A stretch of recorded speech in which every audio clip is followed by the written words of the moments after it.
Regular meeting for March 8th, 2022.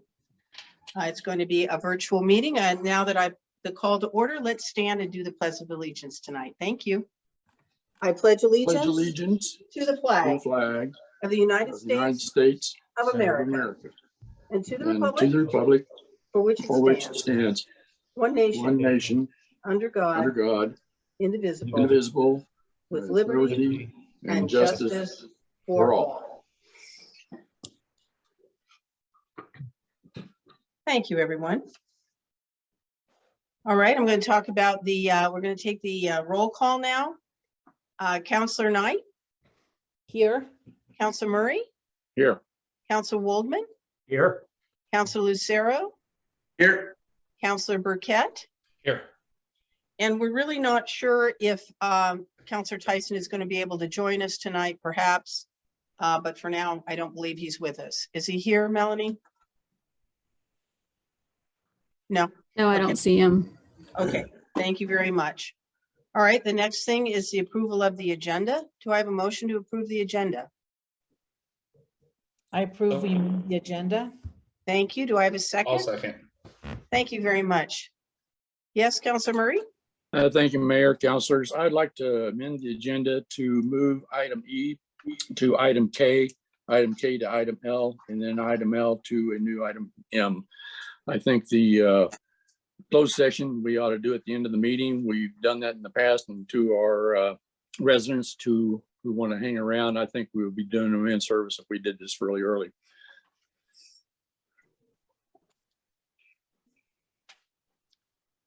Well, I don't hear anybody taking that up, so I'm going to suggest that we keep the agenda as it is. Thank you very much for your suggestion. All right, all in favor of approving the agenda? Counselor Knight, Aye. Counselor Waldman, Aye. Counselor Lucero, Aye. Counselor Murray, No. Counselor Burkett. Aye. Okay, thank you very much. All right, we're going to move on to reports, the administrator's report.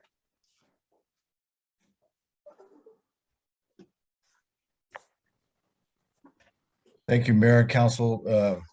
I think Tanya is on the line to give a COVID update. Okay.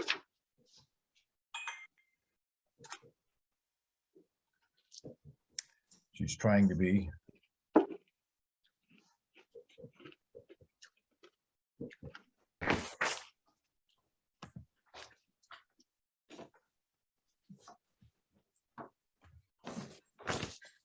Well, she's trying to get back. She's got a relative she's been caring for today. Okay. So let me move on to the second item, and maybe she'll be able to join us. I just wanted to mention, we got a note today from Michael Cisco, who, as you all know, has been helping us with our purchases of conservation property, etc. And I'm just going to read it verbatim from him. Hi all, as you may know, we closed on the Phelps Farm Koontz property last Thursday, March 3rd. Thanks to everyone on this email for their contribution to this closing and the entire farmland preservation process over the past 4 years. Prior to 2018 bond, there were 43.5 acres of farmland conservation easements in Corrales. With the 2018 bond funding, we increased the acreage by 25.5 acres to 69 total acres. Average cost per acre for conservation was about $92,000 per acre. This seems high, but to put it in perspective, it is actually a good price for eliminating subdivision and development rights on farmland and one of the highest cost per acre real estate markets in New Mexico. As we all know, farmland has the highest threat of development in New Mexico due to it being flat, level, good access, water, and typically near existing services or communities. My hope is that we can work further to create a larger effort to preserve farmland all along the Middle Rio Grande Valley. I'll be working on that separately and will keep in contact with the Farmland Commission and hope that Corrales will be a willing participant. Thanks again for all your efforts and a passion for land conservation. So I think that's a nice accomplishment that you all can feel good about. There's been a lot of movement there to conserve the farmland in Corrales, and so I think it is worth noting that we got that nice summary from Michael Cisco. Tanya, are you here yet?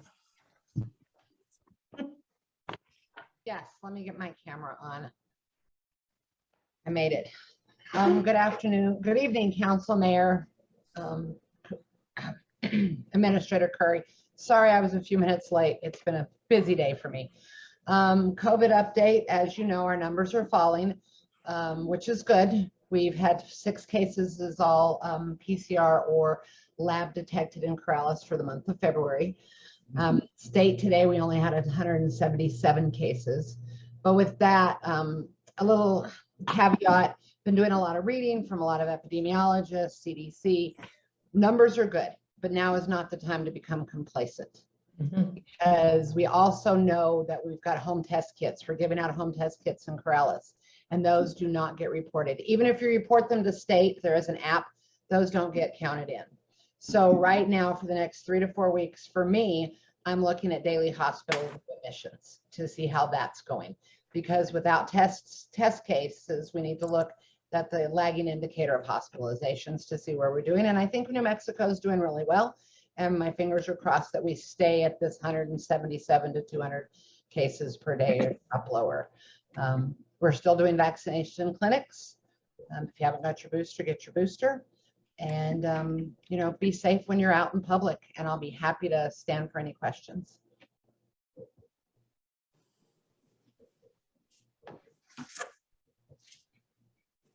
Any questions tonight for Tanya? I know we're all happy that it's going in this direction, and I think it's going to lead to a general lift in the mood.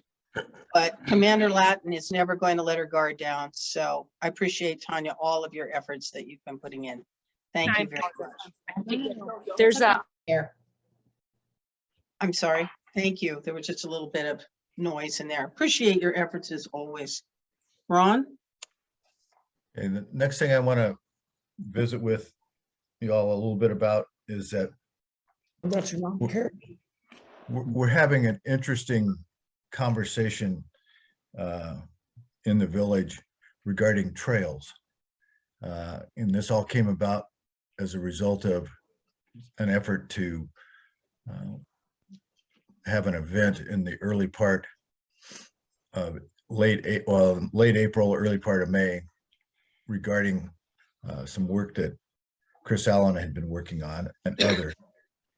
And so Michael Chavez and Lynn and I engaged in a Zoom conversation with the Conservancy District, because what a lot of folks were trying to do was trying to identify for the villagers what we needed to do regarding the trails.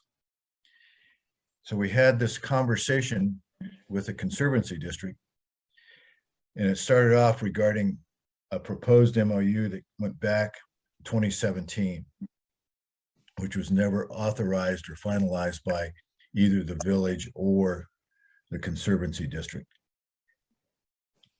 So as we listened to them, they kept adding on things that we had to consider as we went about looking at identifying and calling walkways along the ditches trails. And the bottom line is pretty simple. They said that we're going to meet with them again later on this month, but they have a lot of requirements that they want the village to take on. They want us to sign an MOU regarding all the maintenance of taking care of anything that we would want to call a trail, even though it's Conservancy District property. They want us to assume all the liabilities if we designate them as trails. And we want the village to take on all the liabilities. They want us to understand that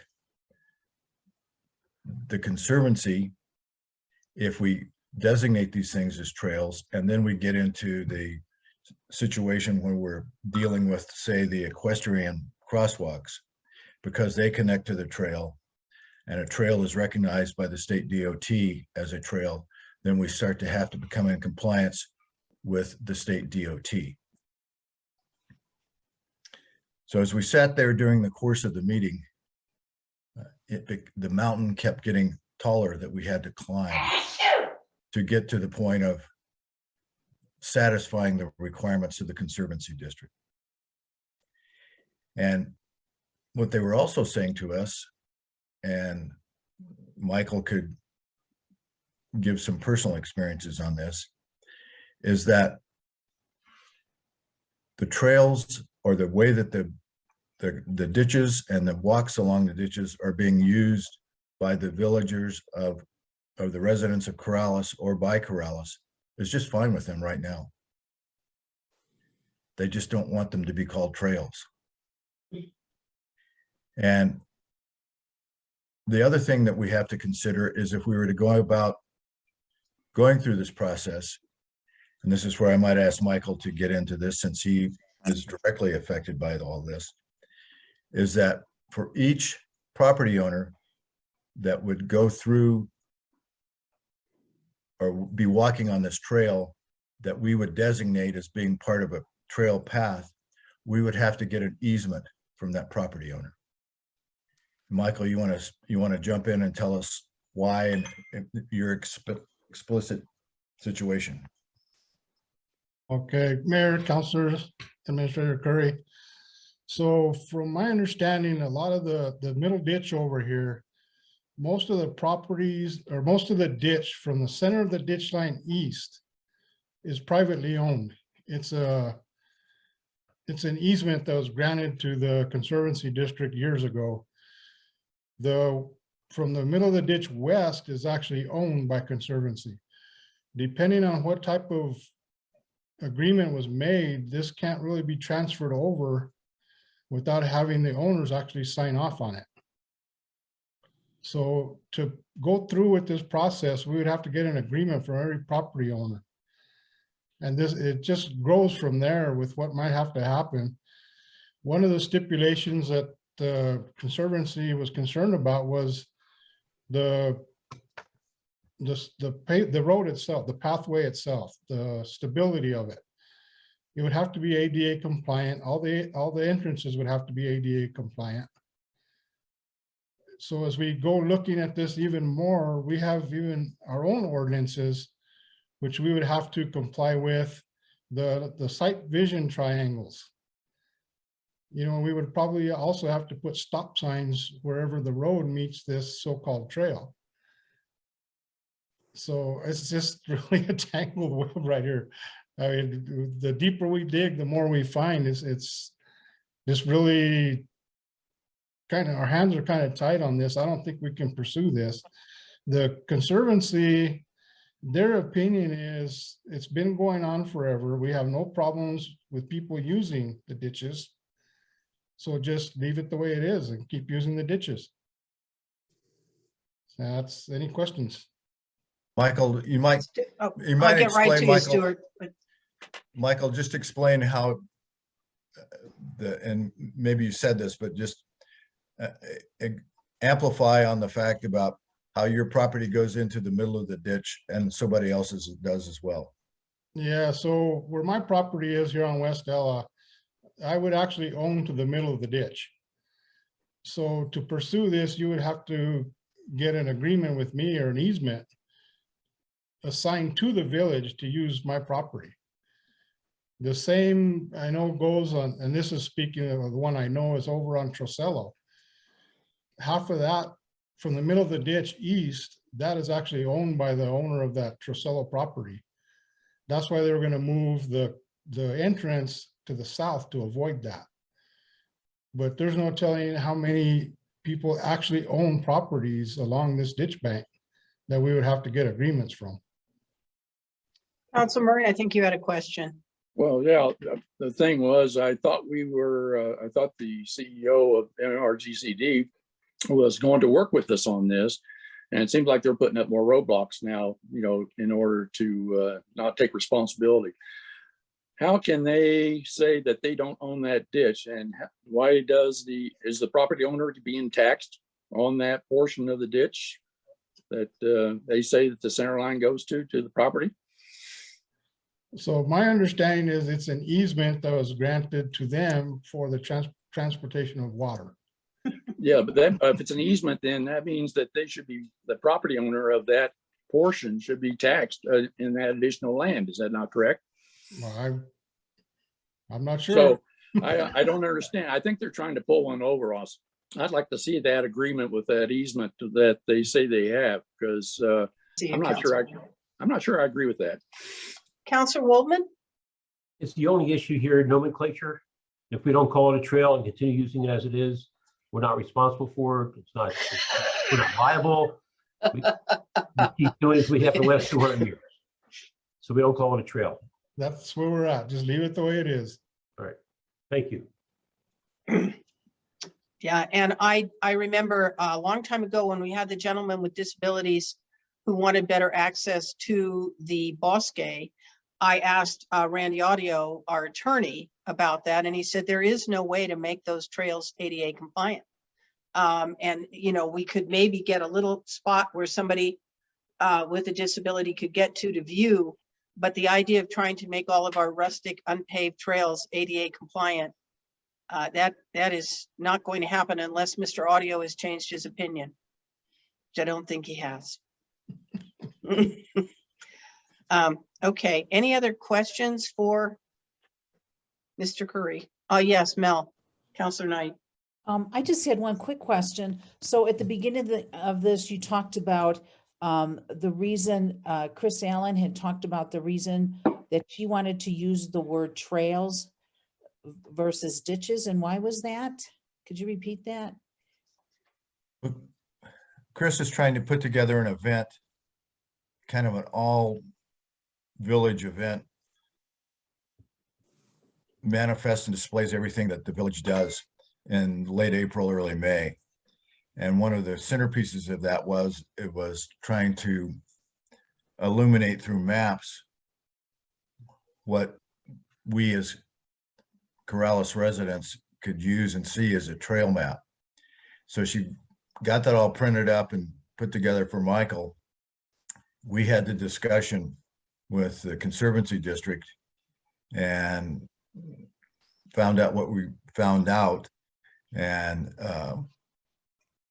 so now we're going back and she's going to redo those maps for Michael, where they're disconnecting and looking at trails that are strictly on our property and not necessarily show anything that connects to the Conservancy District.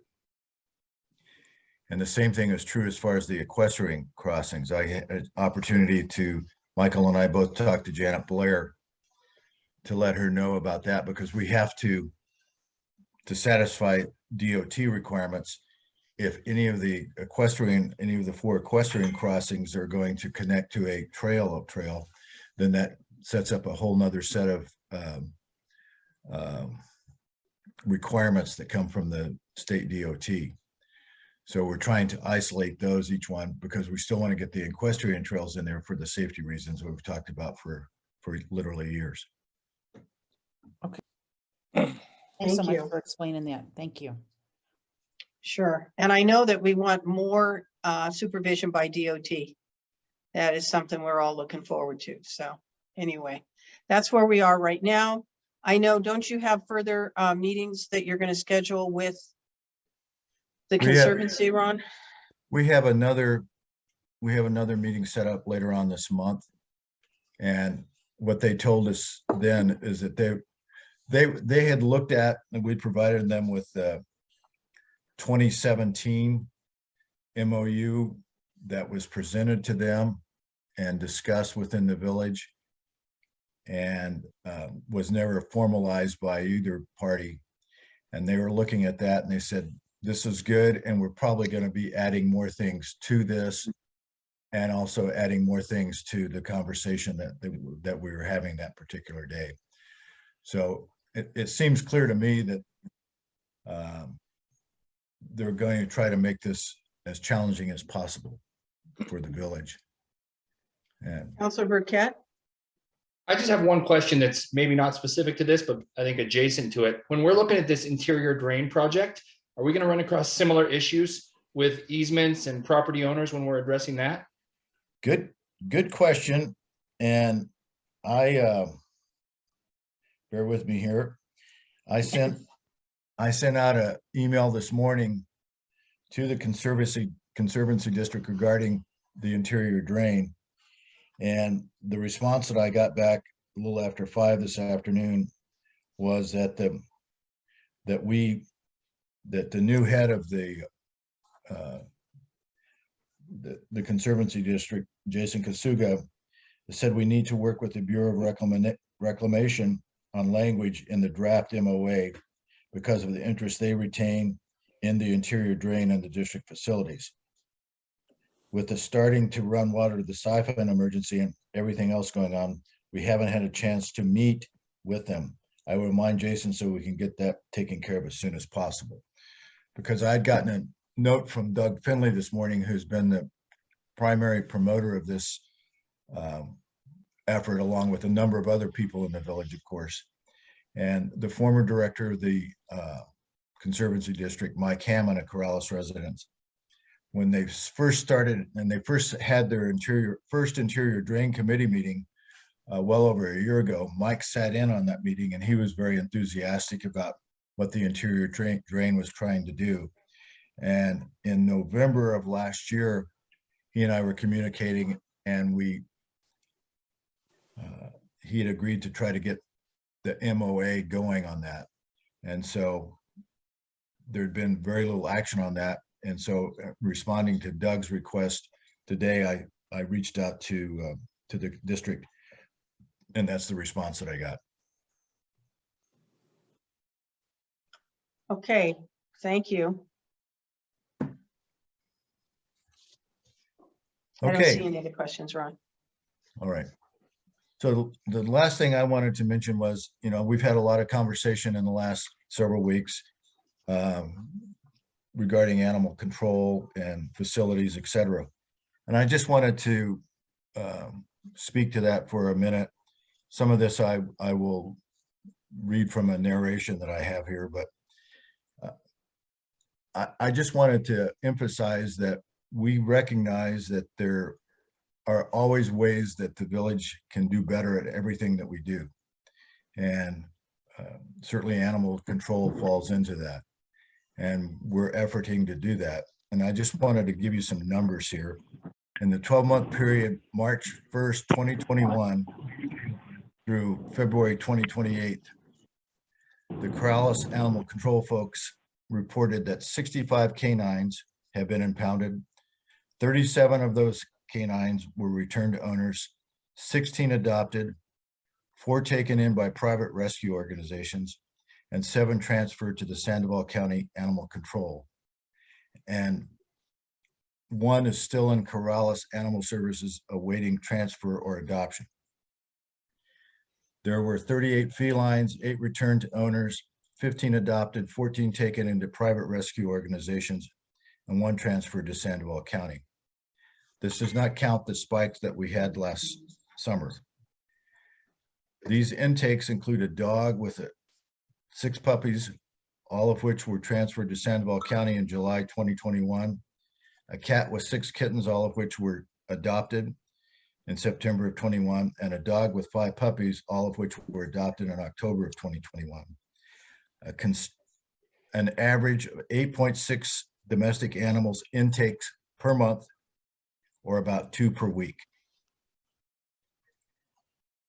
The Animal Services data indicates that, and this data was collected, by the way, from looking at the reports that the animal control officers put in every month, and also talking with them to verify that this data was accurate. The Animal Services data indicates that out of the 103 domestic animals which were impounded during the preceding 12 months, 45 were returned to their owners, 31 were adopted, 18 taken in by private rescue organizations, and 8 transferred to Sandoval County. I talked to the chief last fall, and we had conversations with Councilor Murray and Councilor Woolman. We've had an agreement with the Animal Humane Association to facilitate the transfer of domestic animals, which includes a written assurance from the Animal Humane Association that the village's no-kill ordinance will be adhered to concerning such transfers since October of 2021. However, it would appear that no animal humane transfers have yet been necessary, with the majority of our impounded animals being returned to their owners and the remainder of the adopted taken in by other rescue organizations or transferred to Sandoval County. We are not aware of any evidence which would support the allegation which was made during the February 8th, 2022 council meeting that the Animal Humane or Bernalillo County are always overcrowded, so to make space for Corrales animals, either they refuse to take them or they kill other animals for space. I think everybody was aware of that the animal services were moved into the old firehouse building, also known as the P&Z zoning facility, about 1.5 years ago. The animal control services were provided an office with 2 adjoining temporary indoor holding rooms. Unfortunately, and this was pointed out to us through some conversations with Councilor Waldman and Councilor Murray, those rooms were not constructed with floor drains to facilitate case of cleaning or ducted for heating or cooling, or built-in reinforced walls to resist damage from the animals. The administration's been working very diligently on these issues and will improve upon as outdoor and will improve upon the outdoor runs as well. We've been working with the Dentist Friends Foundation, and they're trying to help us and have given us some assurances that they're going to fund us on the drains, which we've been working with Facility Build and others trying to get the exact cost in. But I feel confident based on some conversations that have taken place between the administration and indirectly through Dentist Friends that we'll be able to get some funding to get the drains in there. Also, we've been working with our Public Works Department to remedy some of these issues. And additionally, Sandoval County is moving forward with, as we all know, about the larger facility that Councilor Waldman has referred to as well. You know, earlier this year, Councilor Waldman did bring me the request to send in to our senators and our representatives regarding a request for the modular unit that he was looking at and interested in. And what happened is that was not in the ICIP process that we normally file. And I'm always reluctant to send in a request from anybody that's not gone through the proper processes as far as ICIP. And so we didn't do that. But the governing body, as we move forward on this with the right information, obviously can do other things as we go forward. But I just want to make sure that everyone is aware of the fact that we've got some numbers here that always make me want to look at the possibility of, you know, if we're averaging 2 animals a month, then we have to look at the cost benefit of what we're doing. We have to look at also as to if the council were to go forward with anything in this area, we'd want to look at where that would be located and what services we're actually creating and the total expenses of them. And so as we look at it, as the administration looks at it going forward, I think it's important that we look at all the potential costs and all the potential needs that we might have. There's no question in anybody's mind that in this administration that I know who are not completely interested in taking care of the animals in Corrales. We're totally committed to that. But when I look at a proposal and try to figure out things, I always make sure that we're solving a problem that exists. And I'm also always concerned, as I've read about the history of talking about animals in Corrales. I know it's a very high profile, very sensitive issue, And I appreciate that. Anybody that's an animal owner for any reason and loves animals cares about that. And you always want to make sure that as you look at it from a governmental point of view, you take those sensitivities into consideration. So I think it's important for the village as a whole to make sure that as we go to any forward on any part of discussion on this, that we do so with the fact that we're trying to solve problems rather than to amplify on any things that we might have.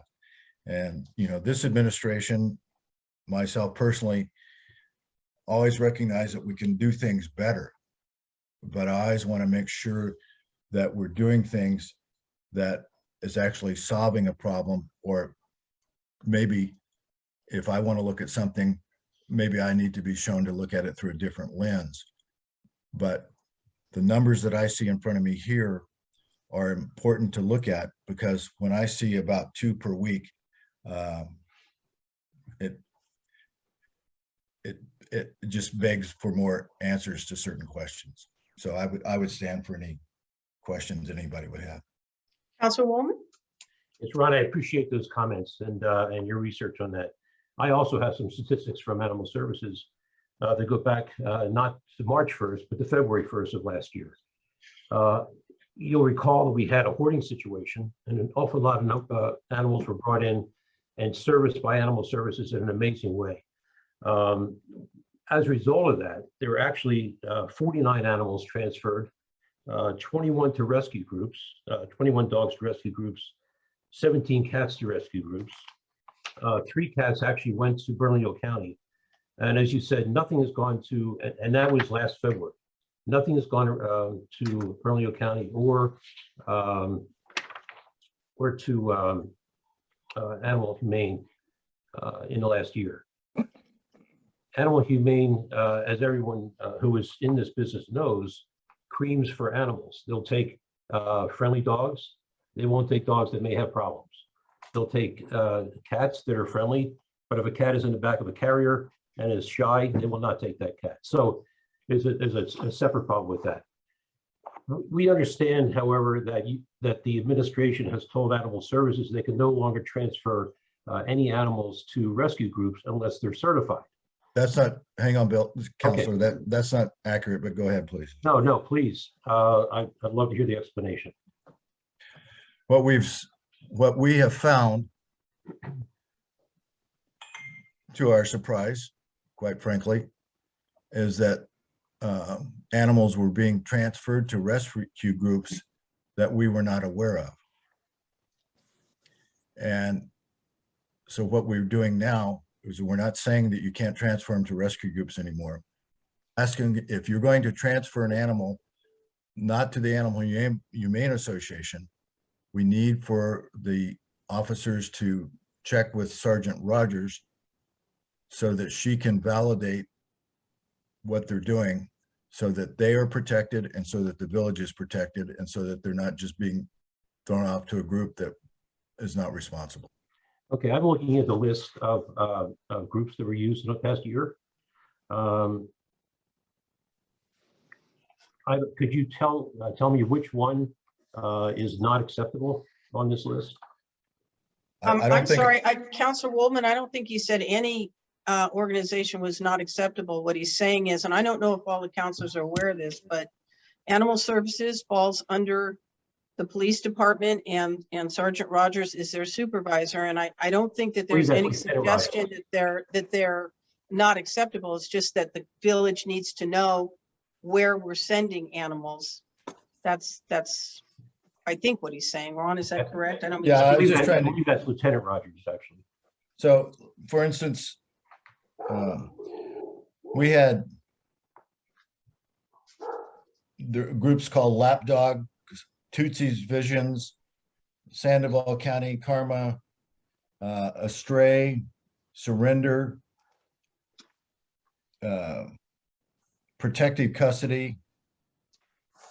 These are names of groups that, as far as I know, are good groups. All I'm saying is that if we have an agreement, with Animal Humane, and there is a cost to that agreement, Most of these other groups, there is no other cost. All we're saying is that if there's going to be a transfer that's not going to Animal Humane, then we're asking that Sergeant Rogers be notified of that so that we're aware as a village of where they're going. A stray is a term that Animal Services uses for dogs that are running loose. Protective custody is also a term that they use. Tootsie's vision has been, well, I'm not going to get into the details on that. All I would suggest is that there, as you indicated, that perhaps we can make some movement in the next administration. I appreciate you're looking at the statistics, but this is what I was asking for, well, 3 years ago. We never made any progress. And when I asked before the February 8th meeting, you said you needed statistics so we could put it on for the February 22nd meeting. So here we are with one meeting to go in this term. I appreciate you're looking at this, but I guess we'll have to wait, for a new administration to really make some progress. Putting drains into a concrete cell is not going to pass anybody's muster. I can tell you. That's all you're going to do without any kind of ventilation or clean air. You still have the problem that P&Z controls the heat and the air conditioning for those back offices and those cells. And when they go home at night, they turn them off. So it's a real problem that if the sheltering board of the state were to come down and look at that, they might shut it down, and then you have no options. So I appreciate your bringing it up. Thank you. Anyone else have any questions? Obviously, it's going to be an ongoing thing, and I think the one thing that we can all agree on is that we are committed to doing good, appropriate services for animals. So thank you very much. And now, if there are no other questions, we do intend to go into closed session at this point, executive session, pursuant to the provision of the New Mexico Open Meetings Act adopted by the Village Council, pursuant to NMSA 1978, Section 1015 IH7. A meeting subject to the attorney-client privilege pertaining to threatened or pending litigation in which the public body is or may become a participant to discuss threatened litigation against the village involving animal services. In order to go into closed session, we need a majority vote of the quorum of the governing body. Do I have a motion to go into closed session? I'll move that we go into closed session. Thank you, Zach. Do I have a second? Thank you, Counselor Knight. All right, all in favor, I'm going to take a vote. Counselor Lucero, Aye. Counselor Knight, Aye. Counselor Waldman, Aye. Counselor Murray, All right. Counselor Burkett. Aye. All right, we are now in closed session and we will be put into a separate room.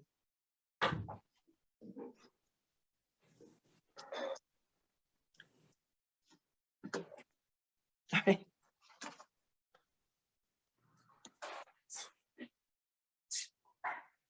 All right.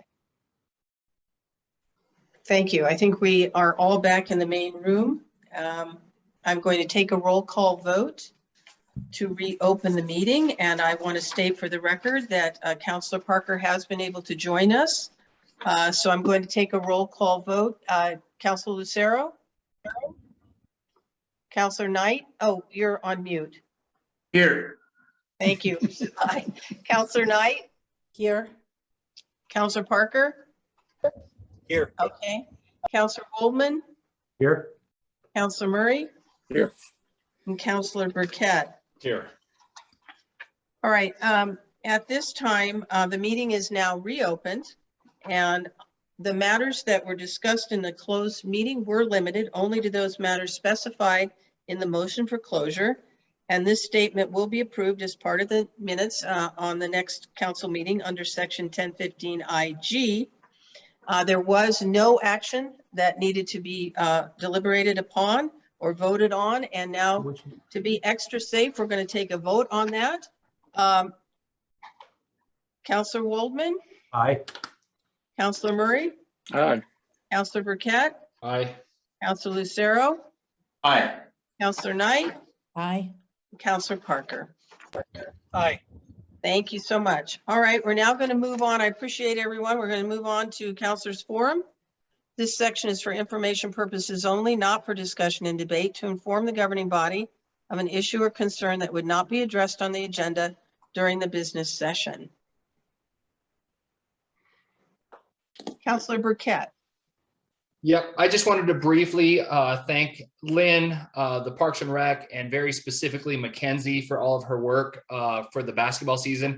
I know there were a lot of challenges this year, but I think it's something that the kids really needed, and she did an incredible job of piecing it together with some obstacles in the way. So just wanted to make sure she was recognized for that. Thank you so much. Counselor Murray. Thank you, councilors, mayor. I just want to express my condolences to Councilor Lucero for the passing of his father. I know it's tough, and anyway, we're with you. We understand. Thank you, Counselor. I appreciate it. And I appreciate everybody's condolences that I've heard from. It's been really, really great to the outpouring and support. So thank you all very much for that. All of you all. Thank you. Very welcome. All right, we're going to move on now to the Coriolanus Forum. This section is for information purposes only, not for discussion and debate, to inform the governing body of an issue or concern that would not be addressed on the agenda during the business session. There's going to be a 3-minute limit unless approved by the presiding officer. Melanie, who do we have for the Coriolanus Forum this evening? We only have one person tonight, Mr. Kurt Flora. And Mr. Flora, you have 3 minutes. Good evening, councilors. I would like first to ask for an extra 2 minutes to address what Mr. Chavez brought up concerning the ditches here, if that's possible.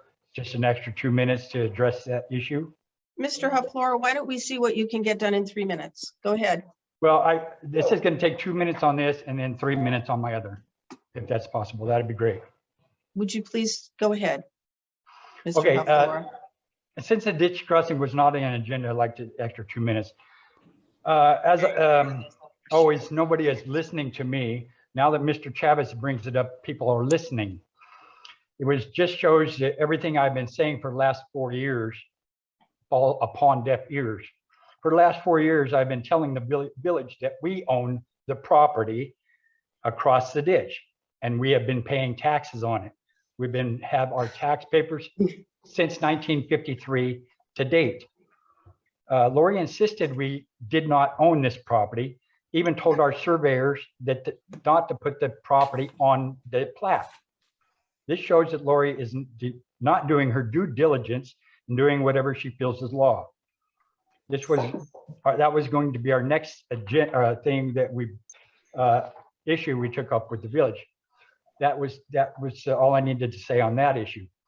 I want the new mayor to know of the fraud that Lori Stout has done, and I have proof of it being done. The falsely written words were changed around, and what she wanted them to stay, all the information was purposely kept out of the record. What she has done is a felony under New Mexico State Law, Chapter 30, Article 26, Sections 30, 26, 1, tampering with public record. Universal Citation, New Mexico Stat 30-26-1, 2019. This is also a federal felony under 31 CFR-0211, falsification of official records. The false letter we received from the Administrator Sue-Ann Durr denying our subdivision, although the village attorney did not deny our subdivision, them denying us the letter from the village attorney, the refusal to give us the letter even after many IPA requests, the letter of resignation from ex-planning and zoning commissioner Candace Cordova, we've IPA requested since the very beginning of this. The village is still refusing to hand over, that pertaining to her resigning because she would not take part in the village, what the village was doing to us. Now I asked the new mayor, as soon as he takes office, to give us a call.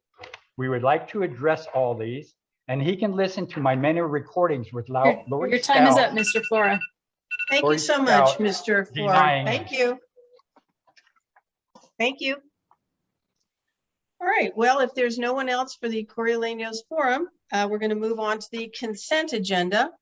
All matters listed under the consent agenda are considered to be routine by the village council and will be enacted by one motion. There will not be separate discussion of these items. If discussion is desired, the item will be removed from the consent agenda and will be considered separately. The first item is approval of the minutes for February 22nd, 2022 regular council meeting. And the second is ratification of resolution 2208, a resolution for approval to participate in the 2022-2023 local government road fund municipal cooperative co-op. It turns out there was no motion to approve before the unanimous vote that approved the resolution at the February 22nd, 2022 meeting. So we can ratify that tonight. So with that, do I have a motion to approve the consent agenda? Mayor, I move that we approve the consent agenda as read. Thank you, Councilor Murray. Do we have a second? Thank you, Councilor Waldman. All right, I'm going to take a vote on that motion. Councilor Waldman, Aye. Councilor Murray, Aye. Councilor Burkett, Aye. Councilor Lucero, Aye. Councilor Knight, Aye. Councilor Parker. Aye. Okay, thank you so much. All right, we're now going to move on to new business. The first item here is number 1 is consideration, action, and approval of dispenser liquor license transfer for Good to Go stores represented by Chris Hertzinger and Kyla Stoker. Mr. Audio, would you like to just address this issue before we hear from the applicant? Certainly, Mayor, councilors, and members of the public. We have 2 liquor license issues before us tonight. They are public hearings, and they arise because under New Mexico liquor laws, the village has the opportunity to, after there is a provisional approval of a license by the Liquor Control Division, then it comes to us to determine whether zoning is appropriate and whether the other requirements of the law are complied with. Those are the distance requirements from a church or a school. If the zoning is correct and the distance requirements are met, or there is a waiver granted either with agreement of the school or church and action by the governing body, then those can be approved. So that is the context of the 2 cases. The first case that we have is for a transfer of a liquor license, and then the second case is for a restaurant serving license in an already established restaurant it involves the request for a waiver because it is across the street from Corrales Elementary School. So our authority in these is very limited, and we have not established by resolution or ordinance any criteria to choose to waive a distance requirement when the property owners, either a school or a church, have said they would not waive that distance requirement. So that's what we're faced with tonight, kind of a new issue for us. Okay, well, I would like to consider the first item, which of course is the liquor license transfer. Is the applicant here tonight? Would the applicant like to speak? Kyla Stoker Melanie? here, and Chris is also with us, so we can stand for any questions that you have. Do any of the counselors have any questions for the applicants here tonight? I just have one. Counselor question, Mayor. Burkett, go ahead. Yep, just one, and it's strictly an administrative question. It says that this is in Bernalillo County on the transfer license. I don't know if that's of issue, but it has the wrong county listed on the application. Other than that, I see no issue with this transfer. Ms. Stoker? We can amend that. Thank you for bringing that to our attention. The liquor license is in the village of Corrales. So for a practical matter, it is not going to be a problem with the administrative approval. However, we can get that fixed at the state level. Thank you for pointing that out. That would probably be good. Always good. All right. So if there are no more questions as to these applicants, Do I have a motion to approve this liquor license transfer for Good to Go stores? Who would like to make a motion on that? So moved. Thank you, Counselor Waldman. Do I have a second? I'll second. Thank you, Counselor Burkett. Going to take a roll call vote. Counselor Parker? Aye. Counselor Knight? Aye. Counselor Lucero? Aye. Counselor Waldman? Aye. Counselor Murray? Aye. Counselor Burkett? Aye. Thank you very much. This second item, thank you for coming. Thank you very much. Thank you. The second item is the consideration, action, and approval of the restaurant liquor license waiver for Local Motive Group LLC, represented by Shannon Byrne. And I think Mr. Audio kind of tried to explain where we're at with this item. Do any of the counselors have any questions for Mr. Audio regarding this? Yes, Counselor Murray. Thank you, Mayor, councilors. So my understanding is from the letter we got from Ms. Davidson, we cannot impose any restrictions on this person as a condition of this waiver. And also that we do not have a process in place for the waiver. Is that correct? I'll go ahead and take that, Mayor. Councilor Murray, it is correct that we have not faced this type of a situation. So to my knowledge, there is no resolution or policy that sets out what criteria we would be reviewing whether to grant such a waiver. And to the first part of your statement that has been submitted, that is exactly true. We can't place any further conditions on a liquor license applicant than the state does. It's a state issue and the state law preempts us. So here we do have the authority to grant a waiver, but in this situation, because we have established no criteria, we would either essentially be establishing criteria that any such request for waiver would be granted, because here, as you know, APS is opposing it, and it's only 72 feet away from the school.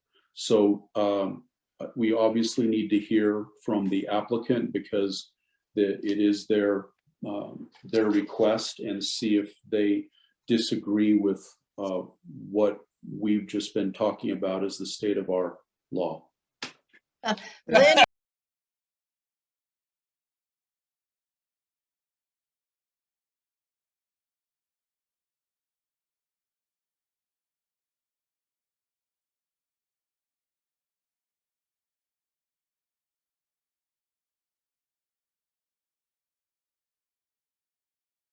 Well, and I want to ask Mr. Audio one other thing too, because one of the Attorney General's opinions was that even if we did impose a condition on the hours and or et cetera, that the owner would not have to honor that condition if we did say that.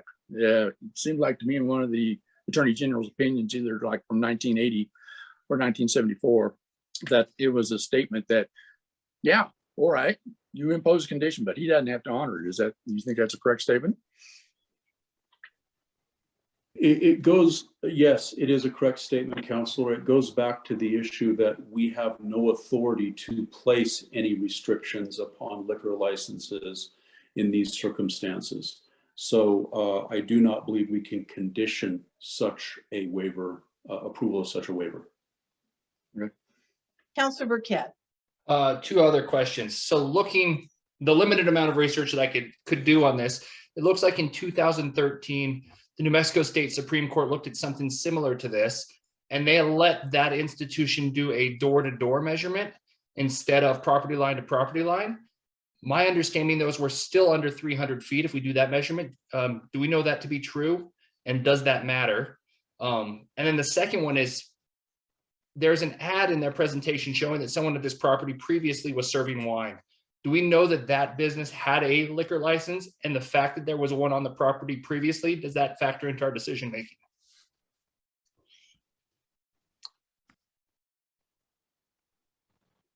So if that's, Well, this oh. is our decision-making now in this situation. It comes to the governing body. And in this situation, I do not believe, because of the proximity of the school, that where you're measuring the distance from is a significant factor.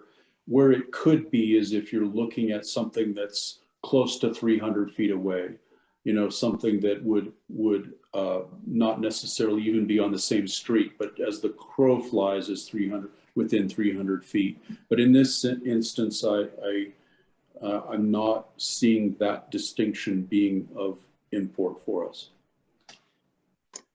But again, I think we should hear from the applicant, and then we could have some more discussion. But the applicant sure definitely needs their time. Yes. Ms. Byrne? Sure. So I think, so there are a couple of things that Mr. Audio said that I think need a little bit of clarification. So yes, this was a restaurant 3 times before in the past, once in the 60s, then again in the 80s, and then in the early 90s. I have proof, which was why I included the ads in the presentation, that at least when it was a restaurant in the 80s, it was the Corrales Inn. I think some of you may remember that. It was owned by Laura Warren, who was subsequently the mayor of Corrales, and Mary Brialt. Was a French restaurant at that time and served beer and wine.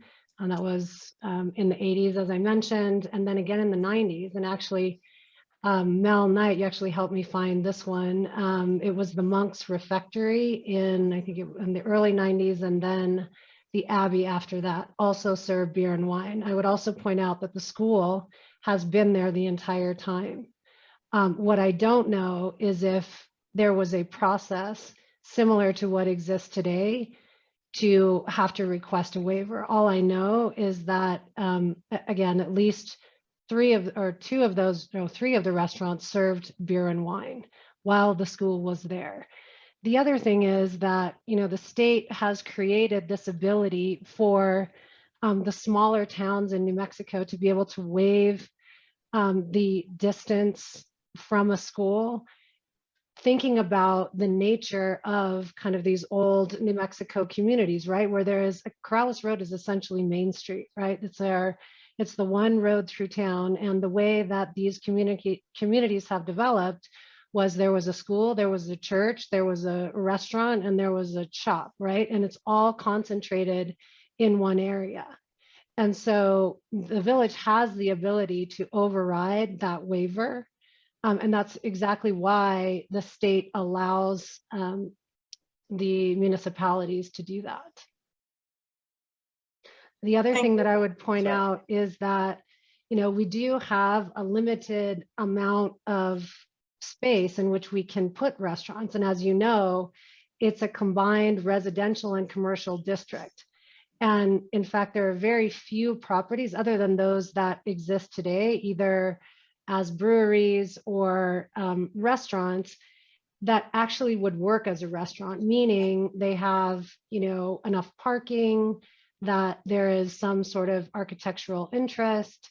And, you know, one of the other things that we really like about this property is that it's got a very large outdoor patio, which obviously during the pandemic became increasingly important. So I would just bring that up, that if we think that we want a restaurant in Corrales, number one is, you know, restaurants are probably the hardest business to be in. And in order to make it financially viable to have a restaurant that serves breakfast, lunch, and dinner, being able to serve beer and wine as an adjunct to that menu is just essential, right? It just is not financially viable if that isn't possible. Thank you, Ms. Byrne. I think we're going to go to public comment now. Melanie?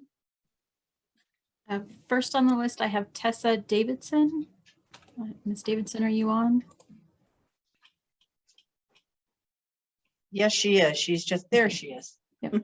Yes, I am. Thank you. Mayor and councilors, thank you very much for the opportunity to address you this evening. As to the history of this property, I haven't personally seen any evidence that in the ads that were included in the packet or otherwise that liquor was ever served in the restaurants previously in this space. So I can address that issue. Regardless, the law does establish that if there's an existing license as of 1981, that would be grandfathered in. I don't think we have an active license here, and that's not an issue for the village to consider. The 300 distance limitation from schools has been a matter of state law for decades. It's significant that it has not been repealed by our legislature. That's a strong indicator of what the state believes is in the public's interest. The residents of Corrales have an expectation that the law and the policy behind it will be respected and protected by the village. And the 1980 Attorney General opinion that was written by Jeff Bingaman, it's Attorney General Opinion 80-23, which Mr. Audio referenced, makes very clear that local entities can approve a waiver. It's not necessarily a road to a liquor license. It allows the state licensing division to consider that issue, and that they may approve a license if a local waiver is granted, but it's not an absolute guarantee. The local entity should adopt standards so that you don't create some sort of precedent for anything goes. And I think Mr. Audio addressed this very clearly. We have a situation here where there's a property within 72 feet of the school. There's no compelling reason other than some folks want a glass of wine with dinner. It would be nice to have a new restaurant in the village, but you don't have a property owner here that has a vested interest or any sort of property interest expecting that an existing license will be respected by the village. Unfortunately, it's not a compelling reason in my view for the village to ignore state law and to also ignore the wishes of APS, which are very clearly spelled out in the letter to the village. Mr. Audio is correct that the village doesn't have the authority to usurp the state jurisdiction of the licensing division. And so even though we may want to say that like alcohol would not be served during school hours, and that's just not possible to do. From my review of the materials presented to the village, it looks like this restaurant's proposing to be open from 7 a.m. till the evening hours. And so if a liquor license was granted, essentially the restaurant could serve alcohol during those hours. I think Mr. Audio, I wasn't certain if the village had adopted any standards, but it appears Mr. Audio has looked into this issue and it hasn't. So essentially, I don't find a compelling reason for the village to grant a waiver in this case. Unfortunately, and I do feel for Locomotive, I would love a lovely restaurant with a glass of wine as well, but I do believe the village residents have an expectation that the village will respect the laws. This is a very established law that's been on the books for decades, and I don't see a compelling reason for the village to issue a waiver. I think the residents expect the village to respect APS's wishes and protect the interests of the students at Corrales Elementary. Thank you. Thank you. Okay, next on the list is Wayne Mays. Mr. Mays, are you on? And you have 3 minutes.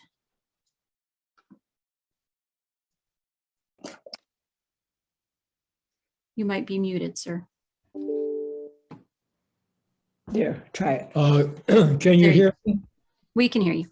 Okay, I can hear you and I can see you. May I start then? Of course. Okay. Good evening, Mayor Roque, members of the Village Council, and Village Clerk Melanie Romero. In the interest of time, I'm going to read the thoughts I would like to share with you. My wife Jolene and I have been residents of Corrales at 4813 Corrales Road since 1973 and have witnessed many changes along Corrales Road. I'm speaking on my behalf and that of like-minded people in response to this public hearing on the Locomotive application for a liquor license waiver for a restaurant to be located within 30 feet of Corrales Elementary School.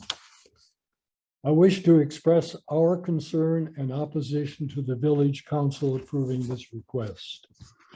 The response of villagers has been rapid and informed on the matter. In our opinion, the request for a waiver by Locomotive has been well intended for what appears to be a dream restaurant serving the village with haute cuisine and in an inviting venue. The problem, voiced in clear and convincing fashion by our articulate Corrales neighbors, points to the risk factors for children and families attending Corrales Elementary School. We, my wife and I, are proud to be members of this exceptional group of neighbors. These risk factors, and there are parts of this, I'm not a lawyer, and parts of this that Tessa Davidson could comment on better than I, but I'm going to proceed with this.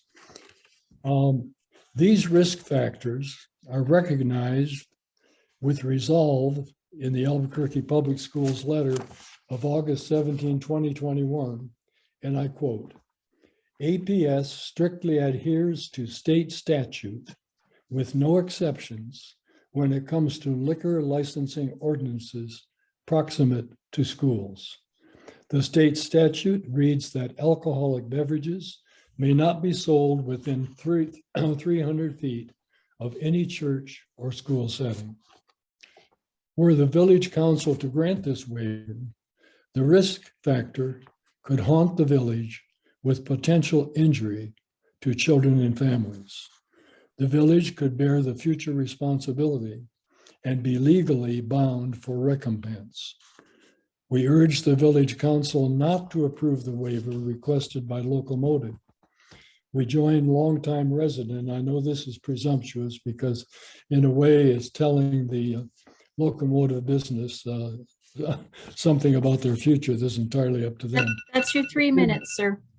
We join longtime resident Alice Glover in noting that Locomotive can achieve a large measure of success by creating a family-friendly restaurant, as have other restaurants in the village, without beer and wine sales. I want to express my thanks to you for allowing us to bring our concerns before the village council. Thank you, Mr. Mays. Melanie? Next on the list is Fred Hashimoto. You have 3 minutes as well, sir. Thanks. Good evening, Mayor and Council. I am not in favor of the Locomotive Restaurant, which is right across the street from Corrales Elementary School, serving alcoholic beverages. That has public safety and health risks, sends a bad message, is illegal, would require spot zoning, which flies in the face of good land use planning and is strongly opposed by APS. Ethyl alcohol is a mood-altering substance with significant adverse effects, including mental and behavioral health problems, crime, DWI, domestic violence, liver and other organ diseases. Its impact on health and society is a big negative for New Mexico. I've seen much of that in my medical practice. It is very disheartening. State statute says that no license shall be issued for the sale of alcoholic beverages within 300 feet of any. Uh-oh. Who froze? Can anybody hear me? Are we Yep, frozen? no, I think we lost him. Oh, okay. I'm sorry. All right. I think we understand Fred Hashimoto's point. Are you back? Are you there? No. Yeah, Fred, do you want to we're- finish your 3 minutes? I don't know what happened to you there. Where did I get cut off at? Well, I'll You were I'll talking, I backtrack think a your little last word was disheartening, sir. Okay. State statute says that no license shall be issued for the sale of alcoholic beverages within 300 feet of any church or school. Issuing a license to Locomotive, which is a scant 72 feet from Corrales Elementary, is not legal. Institutions selling and serving alcohol should be significantly separated from institutions educating our young children for their safety, for their education and exposure. Should the 300 feet distance by state law between licensee and schools be waived? No. Why should it? What criteria are used to justify that? Should a restaurant close to a school be allowed to sell and serve alcohol because that might increase its chances of doing well? Of course not. Restaurants don't have to serve alcohol. If they want to do that, they can set up business away from schools. Allowing this waiver across the street from Corrales Elementary means the same could be allowed in the Cottonwood Montessori School. A wine bar had already been suggested across the street or any other school in Corrales. Cannabis businesses must maintain the 300-foot distance. Will waivers be proposed there too? APS's mission is, quote, educating and caring for our diverse student population, supporting their families, and partnering with the community with a promise of a better future for all, unquote. They are the public institution charged with educating our young kids. In a letter specifically addressed to Corrales, an APS executive director clearly stated, quote, APS strictly adheres to state statute with no exceptions when it comes to liquor licensing ordinances proximate to school, unquote, period. That's Not only your do 3 I minutes, sir. Thank you very But I much. feel that they have huge standing in this discussion tonight. Thank you. Thank you. Okay. Next on our list is Suzanne Harper. You also have 3 minutes. Go ahead.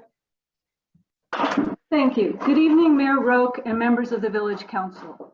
My name is Suzanne Harper. I live at 92 Cairoja in Corrales. I've lived in Corrales since 1976, and I'm a retired educator and a longtime school principal. I'm here to speak in support of the Corrales Village Council granting a waiver to the Locomotive Restaurant for a beer and wine license. Restaurants are the anchor for business activity in any neighborhood commercial district. The owners of Locomotive are prepared to make a large investment in Corrales at a location that has long been an eyesore to this village. This restaurant will provide much needed revenue to the village, but closer to my heart, they will provide a place for Corraleños to meet with family and friends over a coffee, a glass of wine, and a delicious meal. This is an uncertain time to open a business. Locomotive is a full-service restaurant and needs to be able to serve beer and wine to attract the clientele to help them make this business a success. Many years ago, I remember eating meals and sipping wine at the Corrales Inn. The Corrales Inn was located in the exact location of Locomotive. The Corrales Inn qualified for a beer and wine license. It makes no sense to deny Locomotive the same license. Tourists visit Corrales, they shop in our shops and tour our museums and art galleries. They then look to complete their visit with lunch or an evening meal. Locomotive is set to provide this and so much more to our village.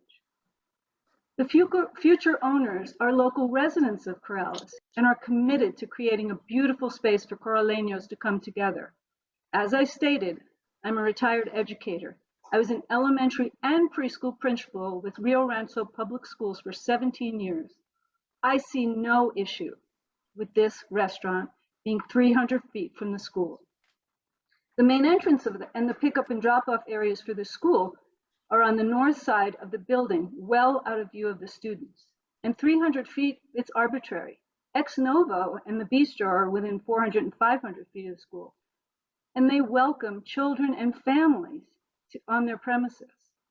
Locomotive will add to our village ambience, local dining options, and our village coffers. I urge you to support this waiver for Locomotive, and thank you so much for listening. Thank you. Melanie?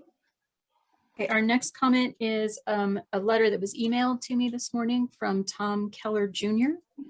And it reads, I'm writing in support of the approval of the waiver to allow the restaurant Locomotive to sell beer and wine.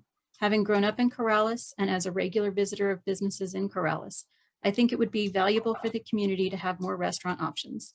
I believe Locomotive will enhance the village by transforming a dilapidated property into an aesthetically pleasing community gathering place.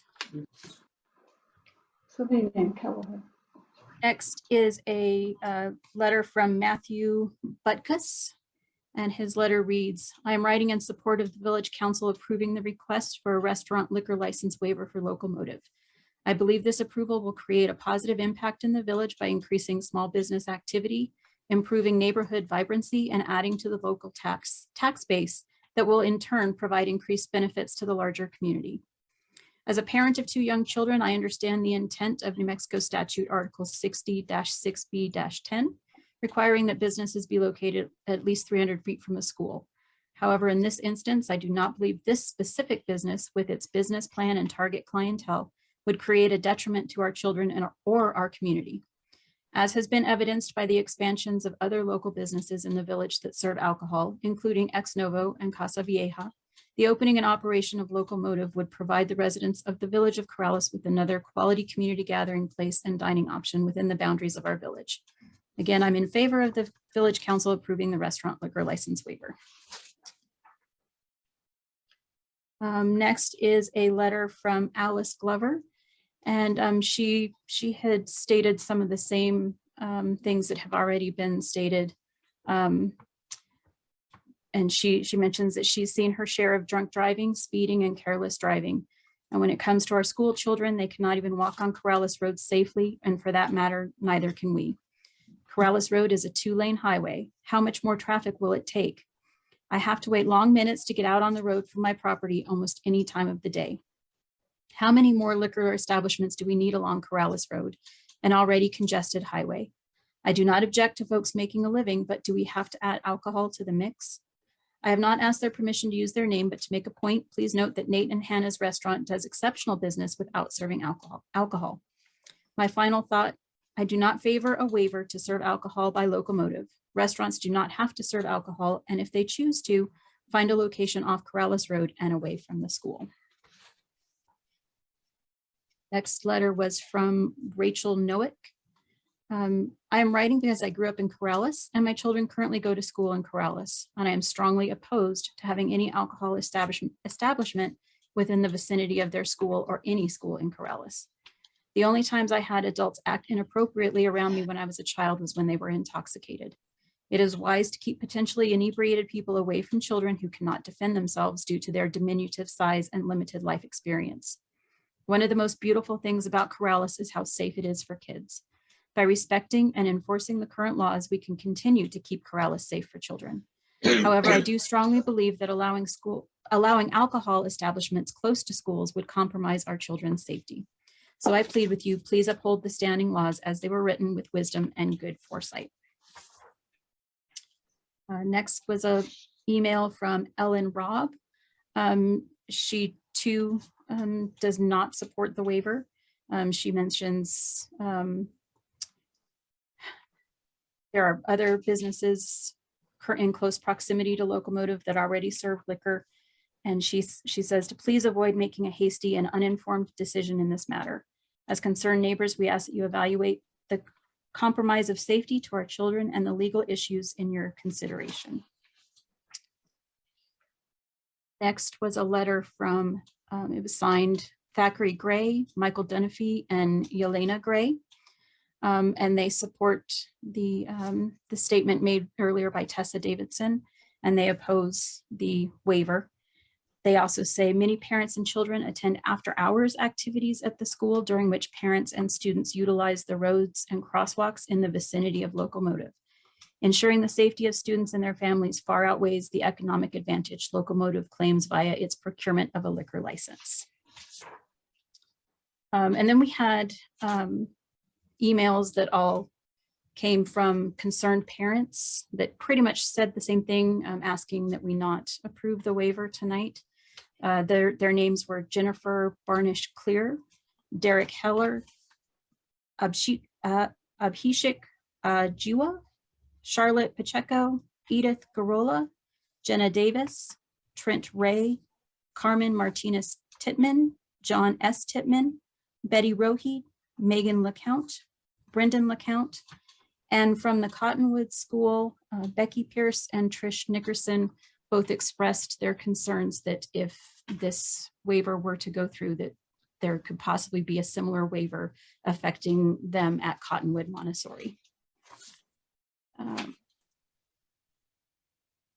We had another email from Jessica Nguyen. She is a local neighbor who's lived in Corrales for the last 3 years. She says a liquor license so close to a school is not acceptable. She's not against any new businesses. She loves Ex Novo and its nuances, but is more fearful of the traffic that this liquor license could bring to the area. Finally, nope, we have 2 more, sorry.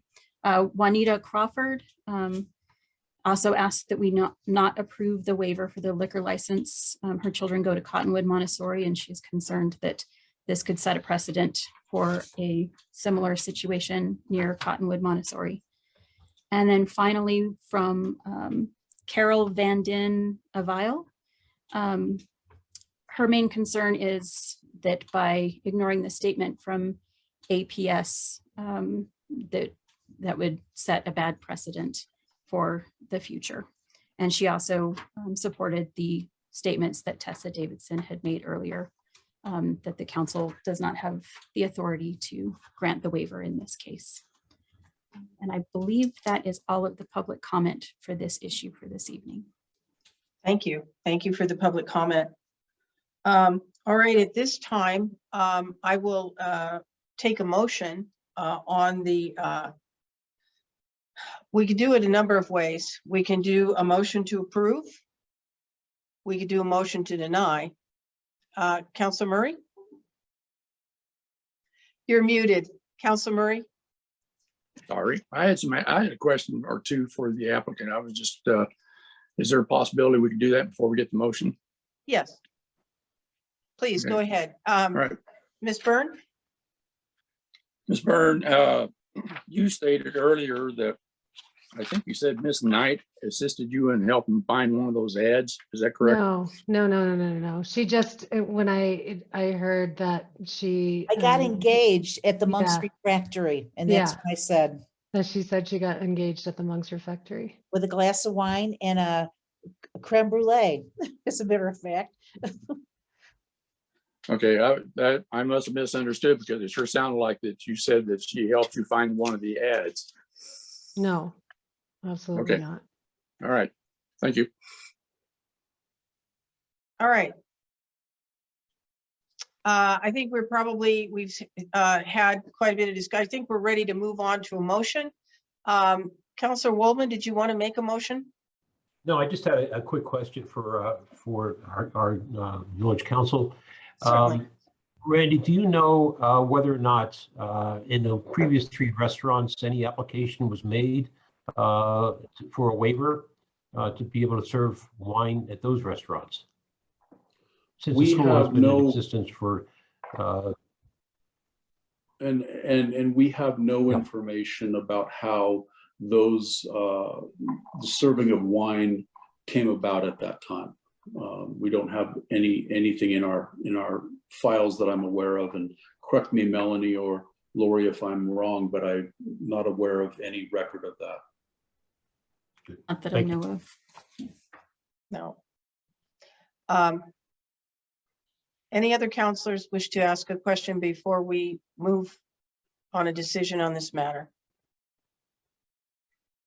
All right, Randy, what do you suggest? We have various options that we can do here. It is listed on the council as a motion to approve. If no one moves or seconds that, it's done. If we do have a motion and a second, then there will be a vote. And obviously, if you approve to do the waiver, you would say yes. And if you don't, you would say no. And I think the third option, Mayor, is always the opposite. If there is a motion to deny, that's possible as well. So any one of those 3 options is workable. Well, thank you, Councilor Audio. That's very helpful. All right. Yes, Councilor Murray. Yeah, Mayor, I move that we deny the motion to approve this waiver. Okay, is there a second for Councilor Murray's motion to deny? Okay. I'll second. All right, Zach Burkett is going to second that motion to deny. So just so Mayor. that we're, yes, sir, Just a little bit of discussion. So of I just course. want to say that my wife and I had a spirited discussion about this. And I, you know, my wife brings up a good point. She thinks the 300 foot is archaic and no longer needed. Very well may be. We have a lot of traffic. It already goes between breweries and distilleries and restaurants where they serve liquor on Corrales Road. It passes in front of the school every day. But I have also concerns that we do not have a process in place. And we need to do that. We need to get a process and a waiver application in place. So when somebody comes before us again, in that we follow that, it's consistent with state law. And that's why I'm advocating that maybe we deny this waiver tonight, that we establish this process. And if the applicant wants to come back before us again, fine. But right now, I think we need to establish this process and the application for the waiver. Any other discussion? From Yeah, any Mayor- other counselor? Mayor Roque, can you hear me? I can hear you. Counselor Parker. Yeah, thank you. I raised my hand, but I have no video, so no one saw me except for my. Okay, that's all right. Please. Two things I have to bring attention to. One is this group actually reached out to me through a mutual friend to talk about options that they might have on there. However, the meeting never happened. And when I found out that this might come before the council, I told them it would be inappropriate for me to speak with them about that. The second part that I need to disclose on is previously I served on New Mexico's Public Education Commission up in Santa Fe, as well as my wife is a current board member of the APS Foundation. That being said, I do not believe there is any conflict of interest with any decision I make tonight. I feel wholeheartedly that my decision is independent from any of those factors on there. And I do just want to say with regard to this building being across the street, this group appears to have put in a lot of time and energy into the process. And I doubt that the lack of distance for the 300 foot was something that snuck up on them. And so I'm confused on why it's coming together after they've done so much work. But secondly, on the number of times I did walk and roll to school with the kiddos before and after school, a lot of time is spent along the area around where that restaurant is. And I'm not saying that our children are lacking in intelligence. However, little kids do dumb things when it comes to cars and streets. And I believe that is the motivation behind this 300 feet, although it may be archaic to some or just a random number that's something put out there. However, the school system has been very firm with what they feel is the right decision on this. And then as far as small towns being allowed to make these decisions, although I like the fact that Corrales can be labeled as a small town, but it's not an isolated town in the middle of nowhere that has no other options for a liquor license location to be done, which I believe is the intent of that statute that was cited earlier. So that's all I have to say. Thank you. Is there further discussion? I'm going to call Counselor Knight and then Counselor Burkett. Yeah, you know, I've been here a long time in Corrales and I visited both places, the Monk's Refractory, again, where I got engaged, and Corrales Inn. I don't know why they served wine there, but it was across the street from the school.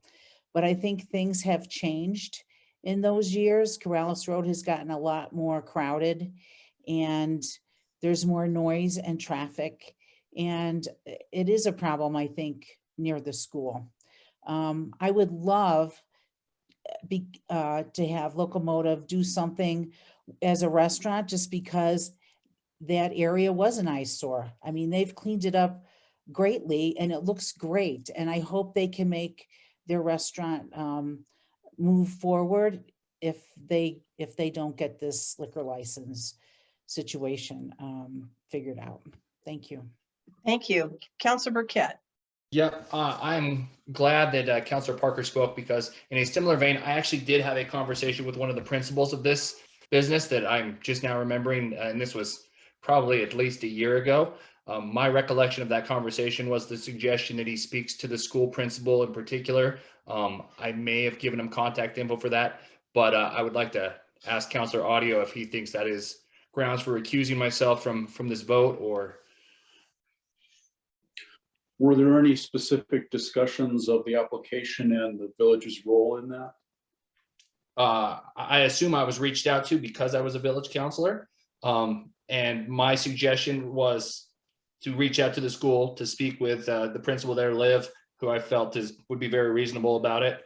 And I'm sure I expressed support for the general idea, which I still do. I really like the idea. I just share thoughts with Counselor Murray that I'm not sure we have a pathway to say yes to this. I do not think you have a conflict to hear this case, Counselor. Thanks. Counselor Audio, I know that we have a motion and a second and discussion ongoing right now. I also see that I don't want to let this go, that the property owner, I believe, wants to speak. I don't know if that's appropriate at this time. A little bit out of order, but I think if there's no objection from governing body to go ahead and allow it would be better. You could formally vote to go back into public session, but I mean, if this is all part of the record, so if no one objects, I think that that's a good idea. Is there an objection? All right, hearing none, please, Mr. Norman. Hi, my name is Scott Norman. I own the property. And I appreciate all the concerns. Corrales resident, raised my kids here, moved here in '93. For your consideration, all we're trying to do is add something nice to the village. And according to the state, as we understand it, which I think you've already stated, that the municipality does have the authority to give a waiver and might consider what would be best, including all of these concerns for the village. According to the state, 90%, for whatever that matters, the waivers are approved. So in regards to the traffic, as we all know, having kids or driving through that, it's very congested. There's not enough room to park. I would assume that the main concerns about, and again, this isn't a bar. It's picture how you would use the space, if you were there. That's really what it's about. Would be during the hours of 3 to 4, 3 to 5 when people pick up kids. I think from a practical matter, nobody is really going to be using a restaurant during that period of time. And I think there's a real possibility that all the parking lot will be filled with parents picking up their kids and will actually alleviate some of the congestion. But again, whatever you decide, I understand, but we're just coming from a place of wanting to do something nice for the village. And it seems like everything's kind of leaning against this. If there's somewhat of an open mind to reconsider it, that would be great. This isn't about us making profit and making it work. It's really about the experience that we want to offer. And could we do another Hannah and Nate's? Maybe, I don't know, from my conversations, that's what the village community wants. Again, I just ask you, what would you want?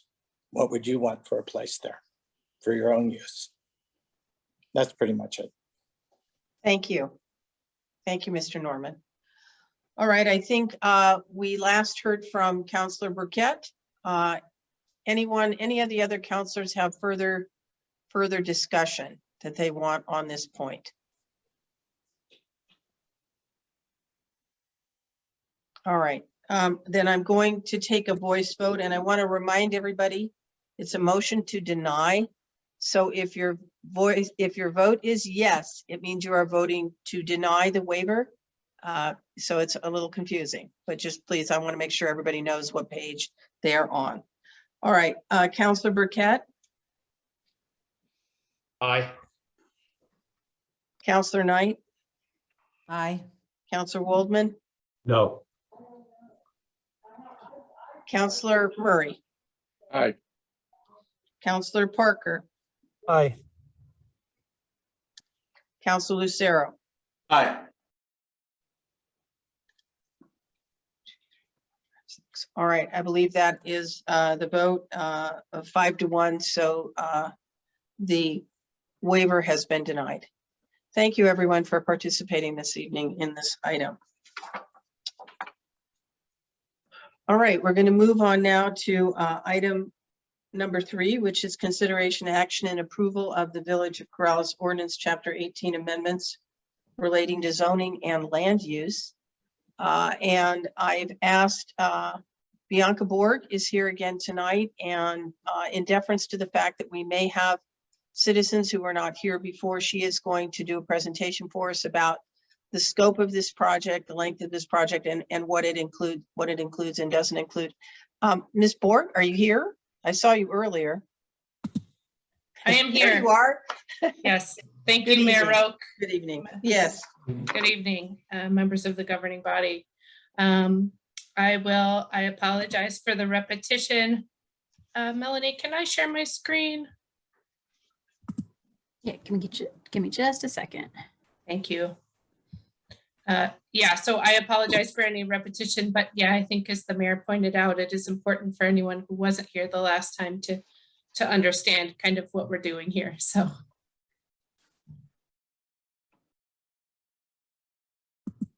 Okay, All Bianca, right. did that work? That worked. Thank you.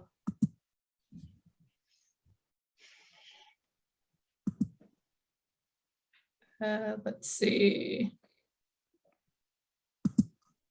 There we go. All right.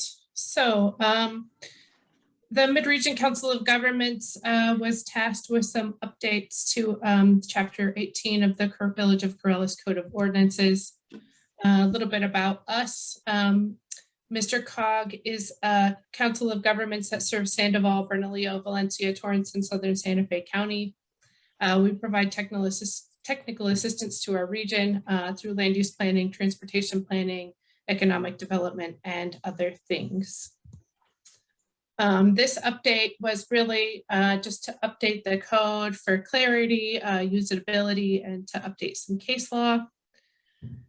We did some diligence in ensuring that the policies align with the community values and the comprehensive plan of the village. So a steering committee was established, village staff, planning and zoning commissioners, and appointees from the village council.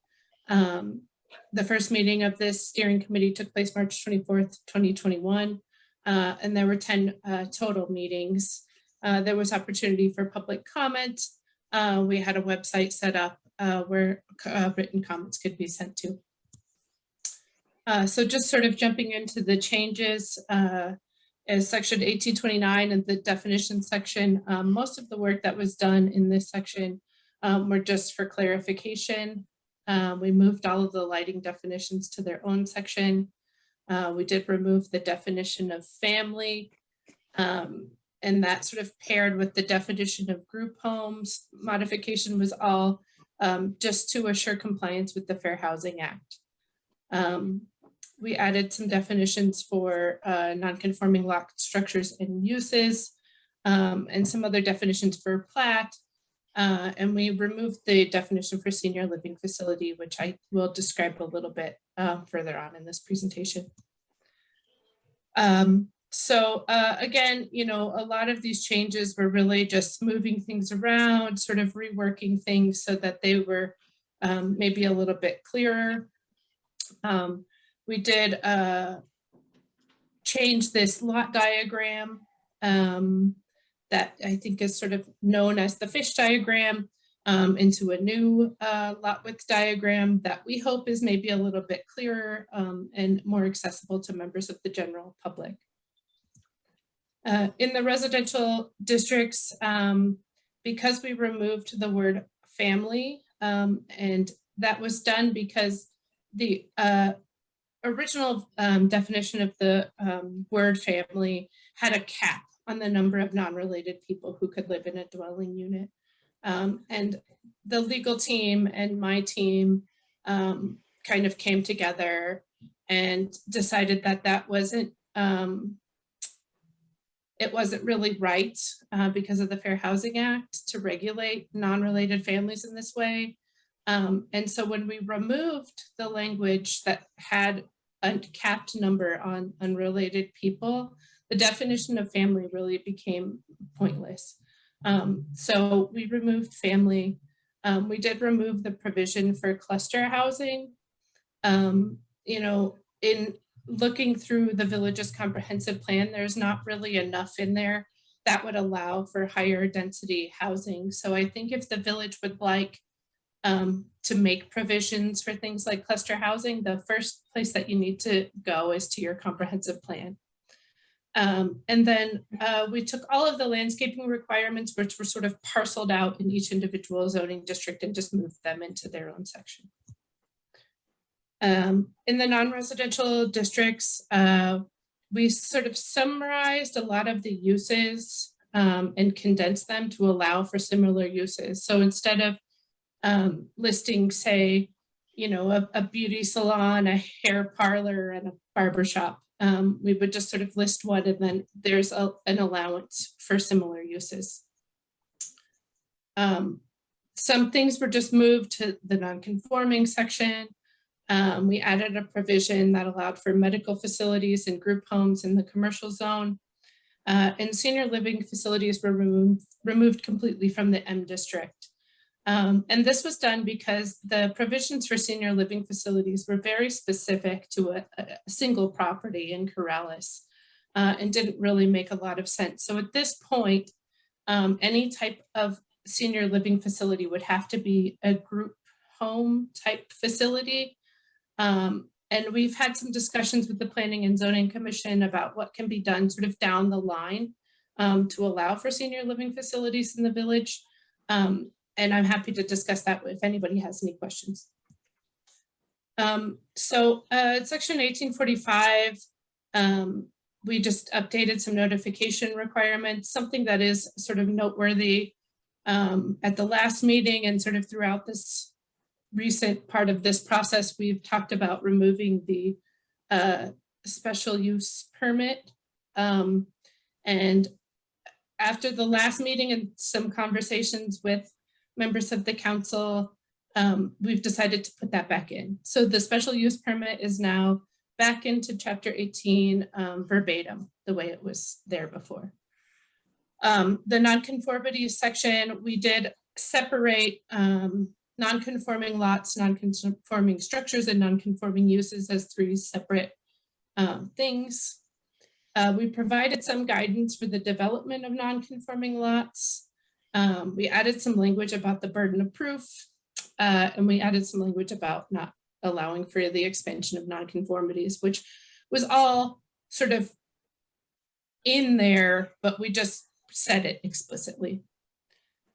We, in the amendments, zone map amendments and variances section, the zone map amendments and variances were all sort of combined. So we just broke them apart and then added the provisions for each separately. One of the changes that was made to this section was we made a requirement that a site development plan is required for the development part of the variance. So it may appear that there's an omission of requirements for a zoning variance, but what actually happened was by requiring a site development permit, all of those requirements are part of that process. So that may be part of the discussion later on, but I just thought I'd mention that. And I think that's it for me for now, and I'm here for any questions.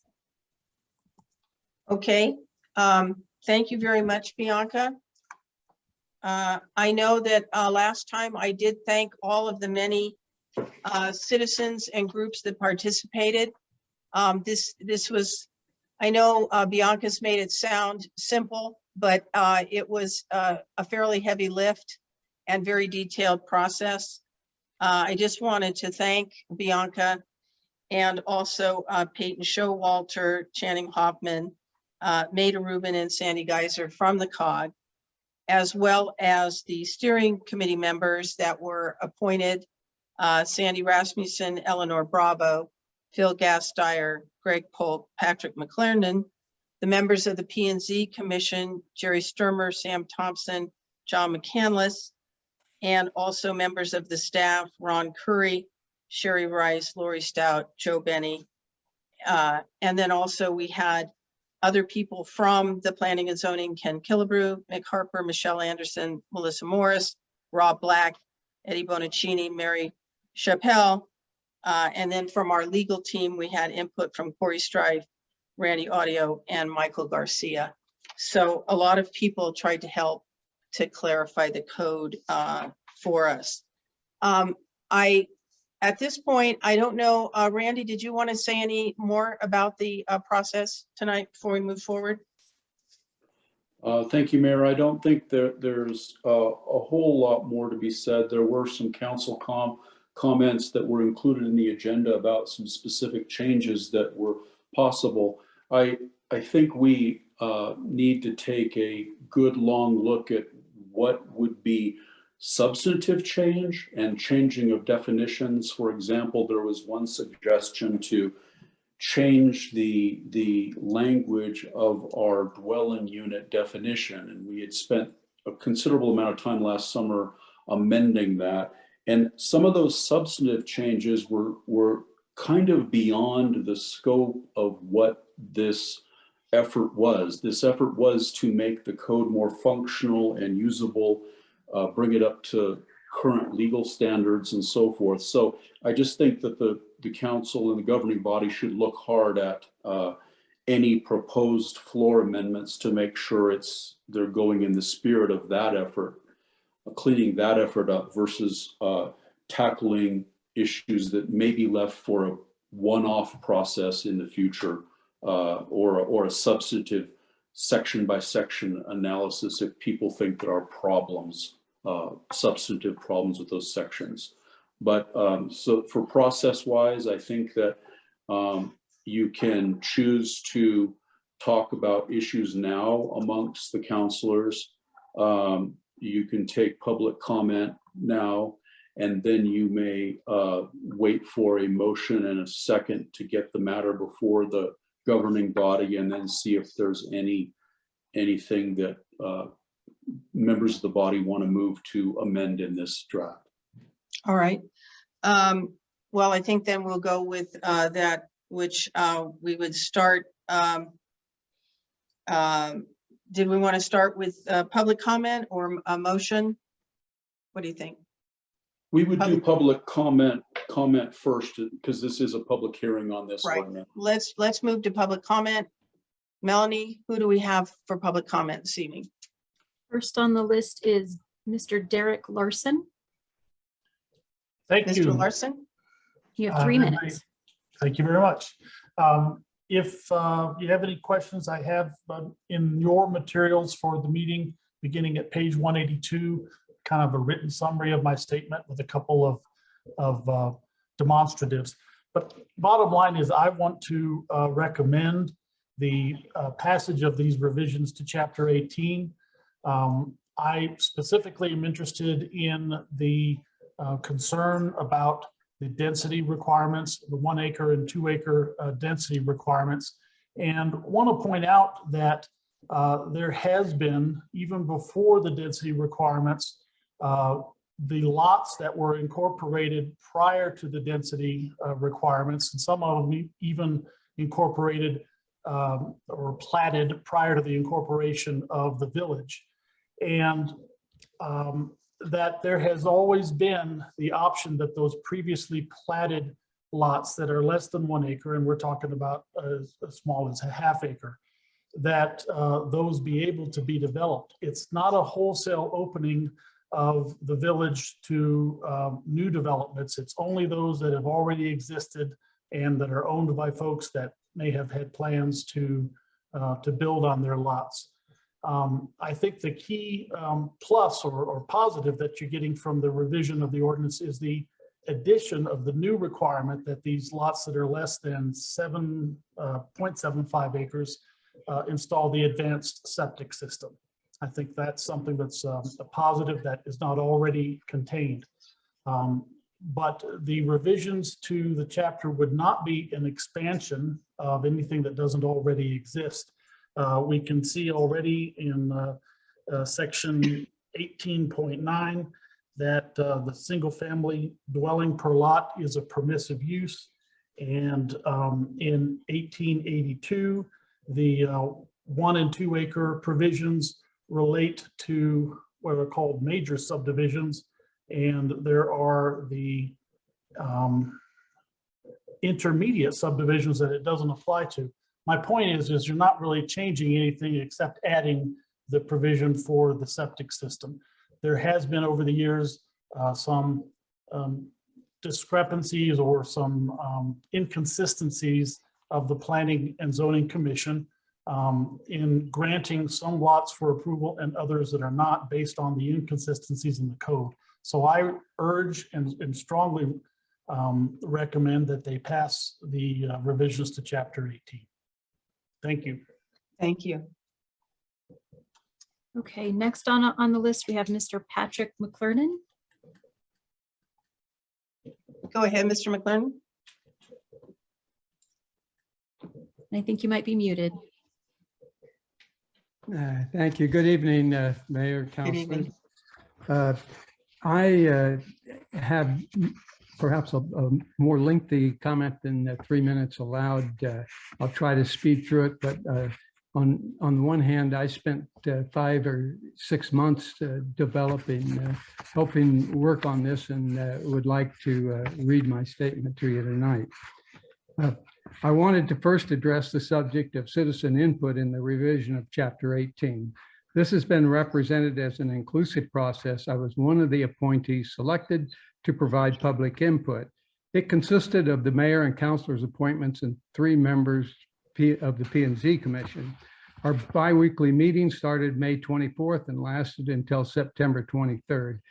We were aware of this cart before the horse process that we would undertake. The ordinances would be revised prior to any review of the comprehensive plan.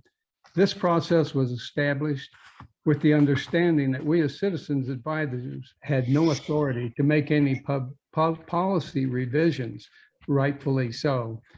They are the exclusive power of the governing body. We were to review language, location of requirements, ease and use of the documents. I believe the appointees were valuable and useful under the guidelines of this process.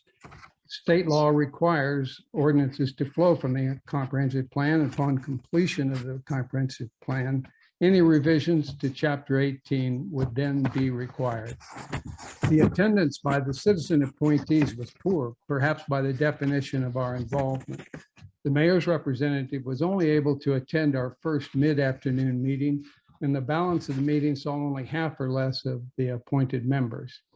Of the 3 P&Z appointments, the former chairman never attended.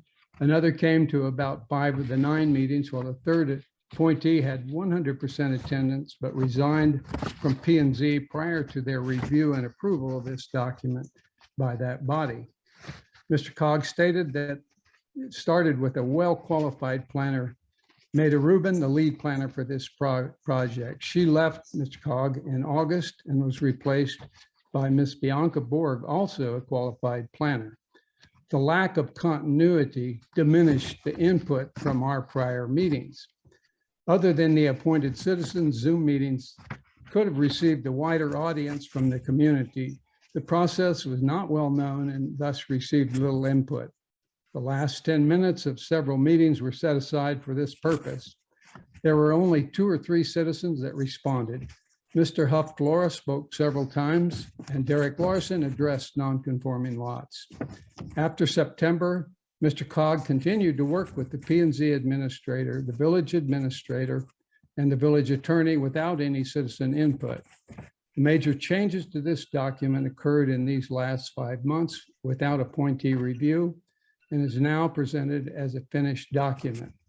That's your Granted- 3 minutes, sir. May I continue? You may. I'll skip through some of this. The major things that concern me is the lack of density control. Density control will be relegated to the P&Z administrator or building inspector, non-existent most of the last 3 years, largely based on state NMED requirements. It is proposed that the P and Z administrator would be able to control the size of a family or a group home by NMED standards, which are not controlled even within our village authority. Mr. Cog indicates that family and group homes have no explicit limitations on the number of people. All are regulated through maximum occupancy standards, not defined. Ms. Bianca Borg stated group homes and family would be regulated by septic capacity at the 2/16/22 P&Z review. That's P&Z line 232. Village Attorney Strife added occupancy is regulated based on acreage and septic, P&Z line 250. Looking at Title 20, Chapter 7, Part 3 wastewater regulations for the state of New Mexico, a 5-bedroom single-family dwelling would be allowed on 1 acre, 16 bedrooms on 2 acres, or 25 bedrooms would be allowed on 3 acres. NMED Table 201.1, paragraph P, determines the gallons per day by bedroom count, and Table 301 determines the minimum lot size by design flows. The number of kitchens, as well as family members being unlimited in our ordinance, you could connect 5 3-bedroom units, used, rented, or leased, complete with a kitchen, bathroom, and living area, all connected with contiguous heated spaces on a 2-acre lot, and still call it a dwelling unit on 2 acres. In the locations which provide sewer service, there would only be the 35% lot coverage to determine the number of bedrooms. 1-acre lot may have a 15,000 square foot building, while a 2-acre lot may have a 30,000 square foot building. On this 2-acre lot, assume half of the 30,000 square foot building is for living, sleeping, sanitation, and half is for bedrooms. You could provide 100 bedrooms at 150 square feet per bedroom. Using our 26-foot height limit, you could double the bedrooms with a 2nd floor without violating the 35% lot coverage, which still leaves the balance of 100,000 square feet of open space on the lot. There are no parking requirements in the residential zones. There are no tools left in Chapter 18 to control density. These examples are extreme and are made only to illustrate the lack of density controls relied upon by Mr. Cog. We've seen efforts by the administration to further interpret our existing density controls, resulting in a legal challenge in 13th District Court regarding connected and contiguous heated dwellings, and are currently awaiting the judge's ruling. It shouldn't take another lawsuit to inform us of the unintended consequence of the lack of controls. Thank you, Mr. McClendon. Thank you. Appreciate it. Melanie? Our last public commenter for this evening is Mr. Kurt Flora.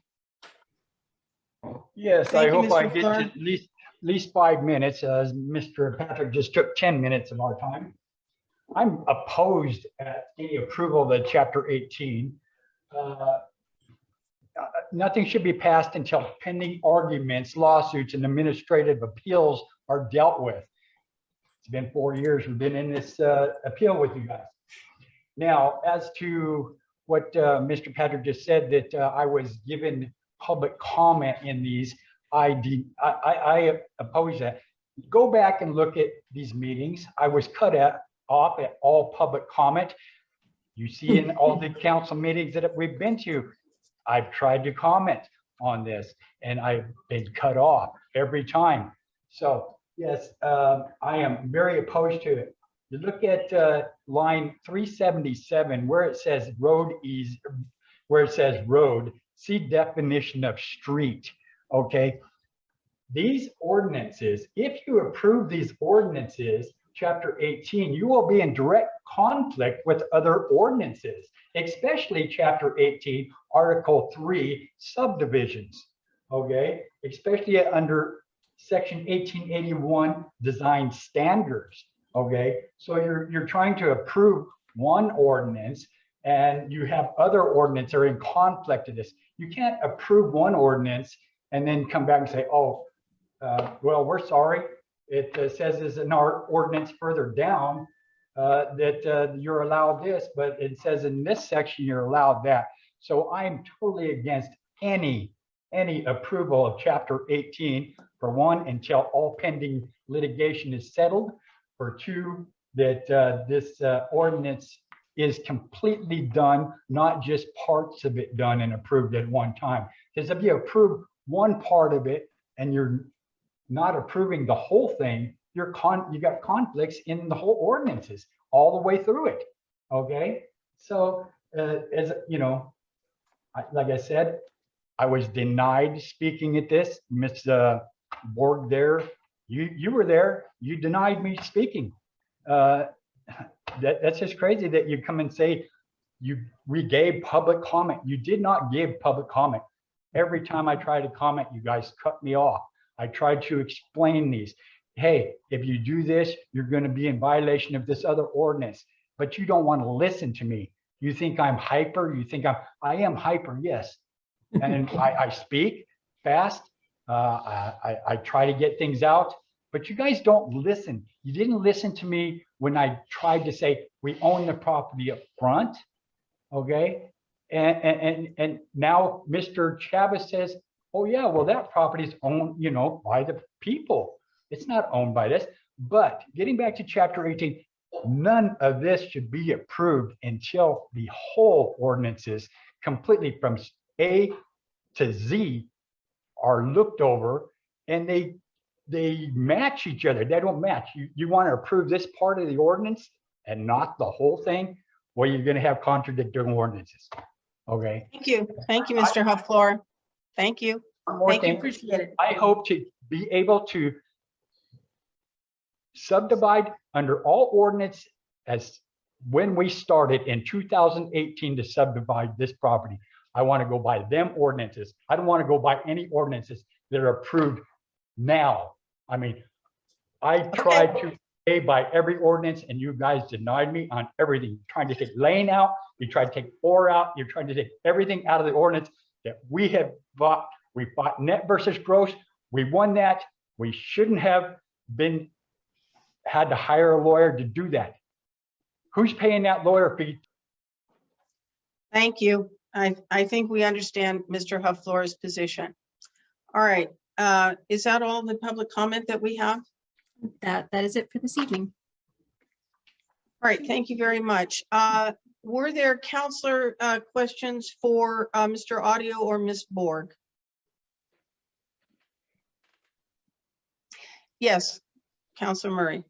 Thank you. Sorry, the way your hand was, I thought you were Counselor Knight. I'm sorry. All right, I'll get it out there. Okay, so I have real concerns about this because even though I submitted changes and comments to Ms. Borg, some were ignored, and there are some instances in this language, not wholesale changes, but there are instances where urban ideas have been injected into our rural lifestyle.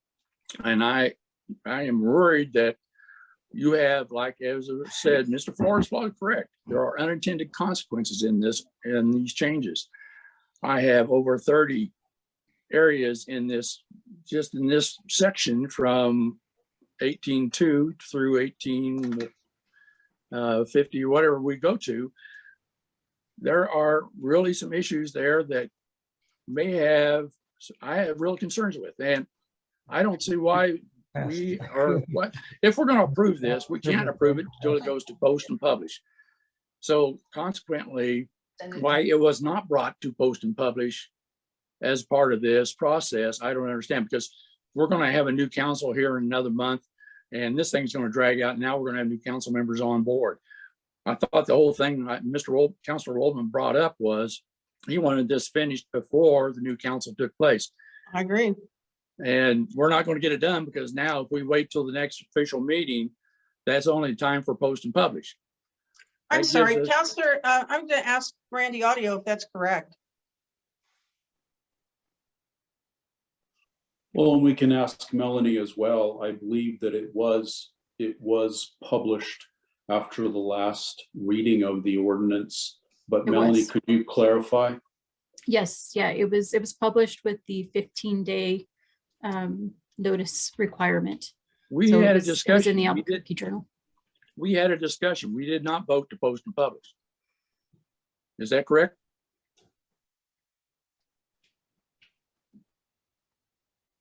Yeah, Uh, I don't think you did. Randy? As far as I can, there was not a vote to publish. It was published so that we could review and take action on it if we desired. So we've met the legal requirement of publishing. Obviously, it's up to the council tonight to determine if they believe that this process has been sufficient to give the community adequate review of this, and we've met our legal requirement of publishing. You know, that's the problem I'm having right now, because in other ordinances that we've had considered earlier, we had two things on the agenda. One was a consideration to approve, and the other one was a consideration to post and publish. And now we're bypassing that whole situation. You went ahead and did the post and publish. I have really some concerns about how you're doing this process, because it's bypassing the council's approval. Well, this has been before the council. I think this is probably the 6th time, Councilor Murray. So we haven't been bypassing the council at all. It's just up to the council's pleasure. If the council believes that this has not received sufficient analysis and review, then of course you could vote to continue. But legally speaking, we are meeting legal requirements. It has been, the process, I think, has been before the council. Do other councilors have a concern that they have not seen this, they have not been able to analyze it, that the public has not been given an opportunity to look at it? Or do you feel that, I mean, I really am asking for input, because, you know, I think that we have had a lot of input from different groups. You deny public comment. All right, Ms. Borg, maybe you'd like to speak to the idea of public comment and what that means. Public comment is, you know, we have the. Ms. Borg? You mean as a philosophy? Or? No, I just mean that at the end of each steering committee meeting, there was room for public comment, but it doesn't mean that the public comments throughout. Is that, I mean, I just want to know. Yeah, so at the end of each of the steering committee meetings, there was 10 minutes provided for public comment. And then, like I said, we had a published email address that was available for written comments to be submitted to us through that. Go back and listen to it. The other thing that I did want to ask is that there was a concern that seemed to be raised that somehow there wasn't enough public comment after the steering committee met. I don't know how you feel about that. I think that the COG has done these items before, and I think that at that point, what was your thinking after the steering committee as to your role or the role of the council, the attorneys, in finishing this process? So I came in really, I think I went to maybe one steering committee meeting as I took this role. So at that time, I think there was some discussion about keeping the steering committee, or maybe having the steering committee come back. But it seemed to be that the steering committee wasn't interested in that, and I could be wrong about that. And I don't know, Peyton, if you want to speak more to that. But I think it was really, after the steering committee ended, a lot of the changes that were made were really just the same thing that we've been working through, these sort of clarifying type things. And some of the stuff that came up recently with the definition of family and group homes, those were recommendations from your legal team. So I don't know if Peyton or Randy or anyone has anything to add to that. I think, yes, Randy, go ahead. Just to clarify, so we did review the entire work product of the article, chapter 18 amendments, and then made sure that we didn't have any other purely legal issues to deal with. the purely legal issues have been to the council twice now before this. So we finished our review some time ago, and it's been before the council on 2 occasions prior to this meeting. So this is the 3rd time that the council has seen those changes, and the public has. Counselor Burkett, and then Counselor Knight, and then Counselor Murray. Yeah, so just to comment on the public involvement, and it sounded like Mr. McClernand had alluded to the fact that attendance for some of those meetings were not great, and then in his opinion, a fair amount of the substantive changes happened after those meetings and weren't discussed in those meetings. Obviously, I wasn't in those meetings, so I don't have full visibility to that, but I'm a little worried that what the public did contribute to was very early in the process, and more happened after that that was not subject to public contribution, which I think to all of us was really important in this process. Counselor Knight?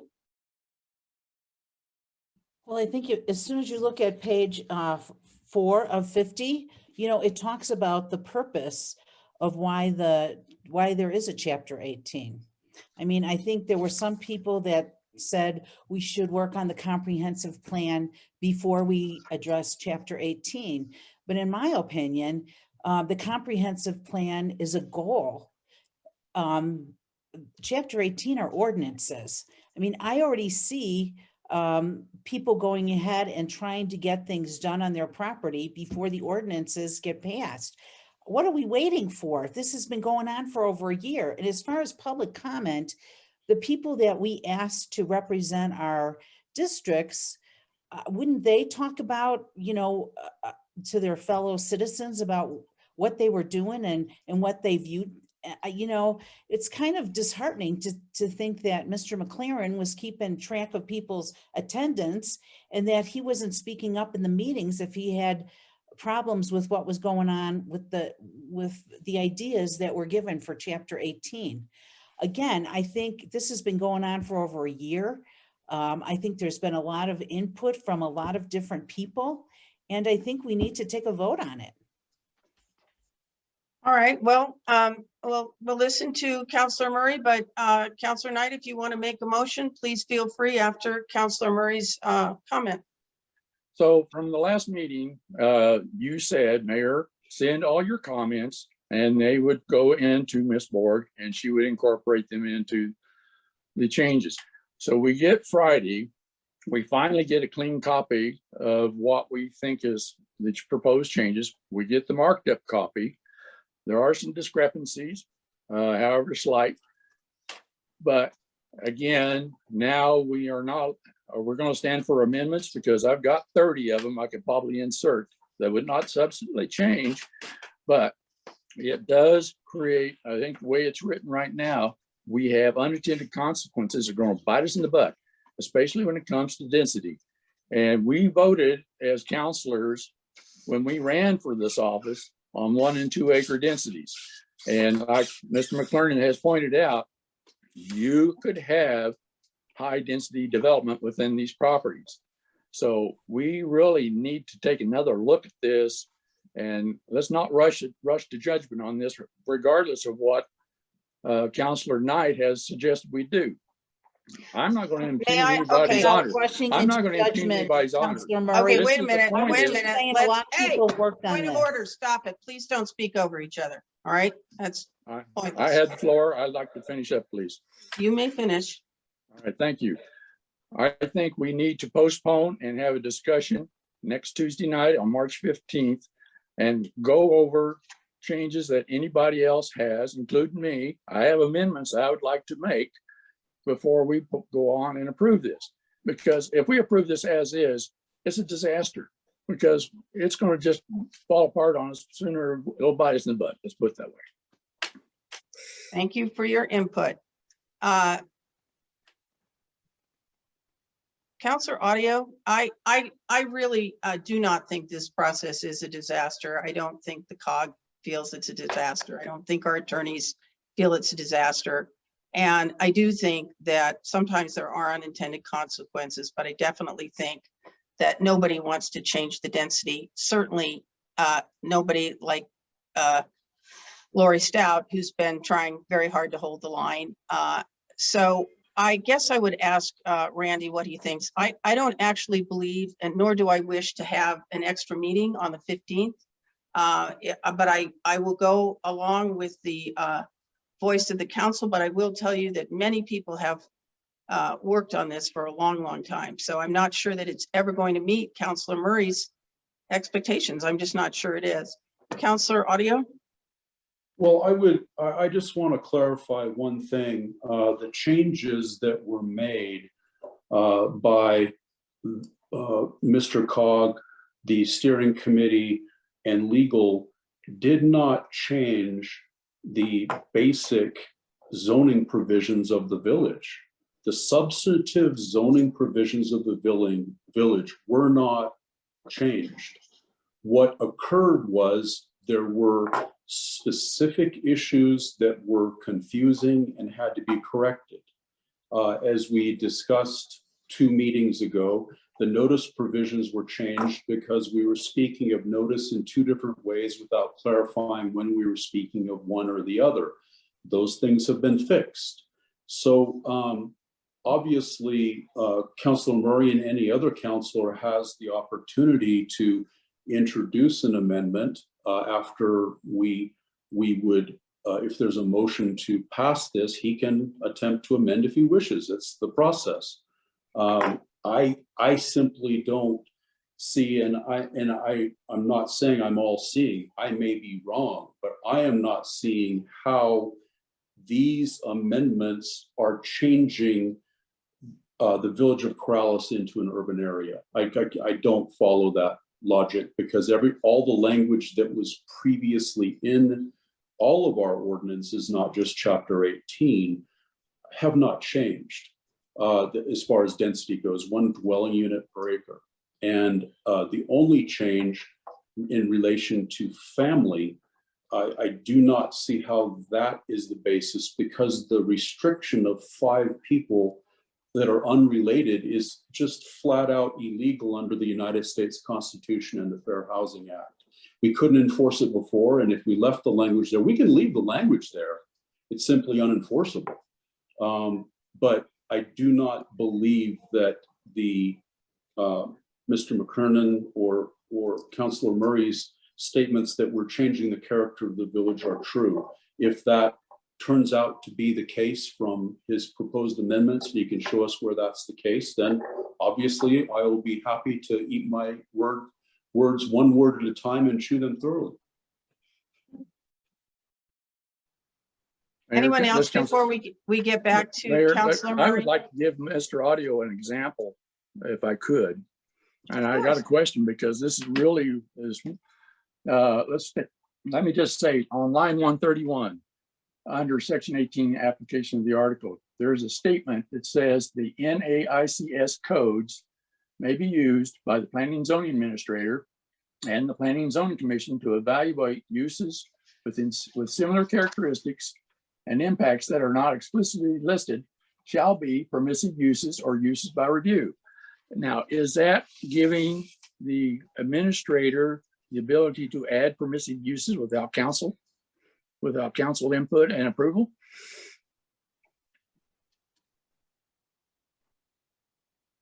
You're on mute. Sorry.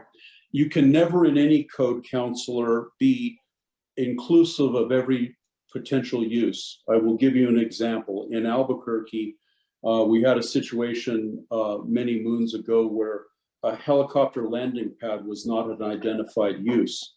At the time, the zoning enforcement officer had to make an administrative decision as to whether that was close enough to another use, and it was allowed. Then that decision is able to be appealed to P&Z if people disagree, and also then on to the governing body. So what happens is, another example in Albuquerque was there was specific allowance of go-karts in a commercial zone for outdoor recreation. Bumper boats were not mentioned. The zoning administrator under their code, which is going to be like this amendment, said, okay, well, I think bumper boats are a similar use and they should be allowed. That was appealed and ultimately it was decided. So what it is a reflection of our reality that you cannot possibly list every use that is potentially available without leaving some out. And this gives us a process to analyze those potential uses. So you're basically saying that the council's advocating their ability to control the village through ordinances then?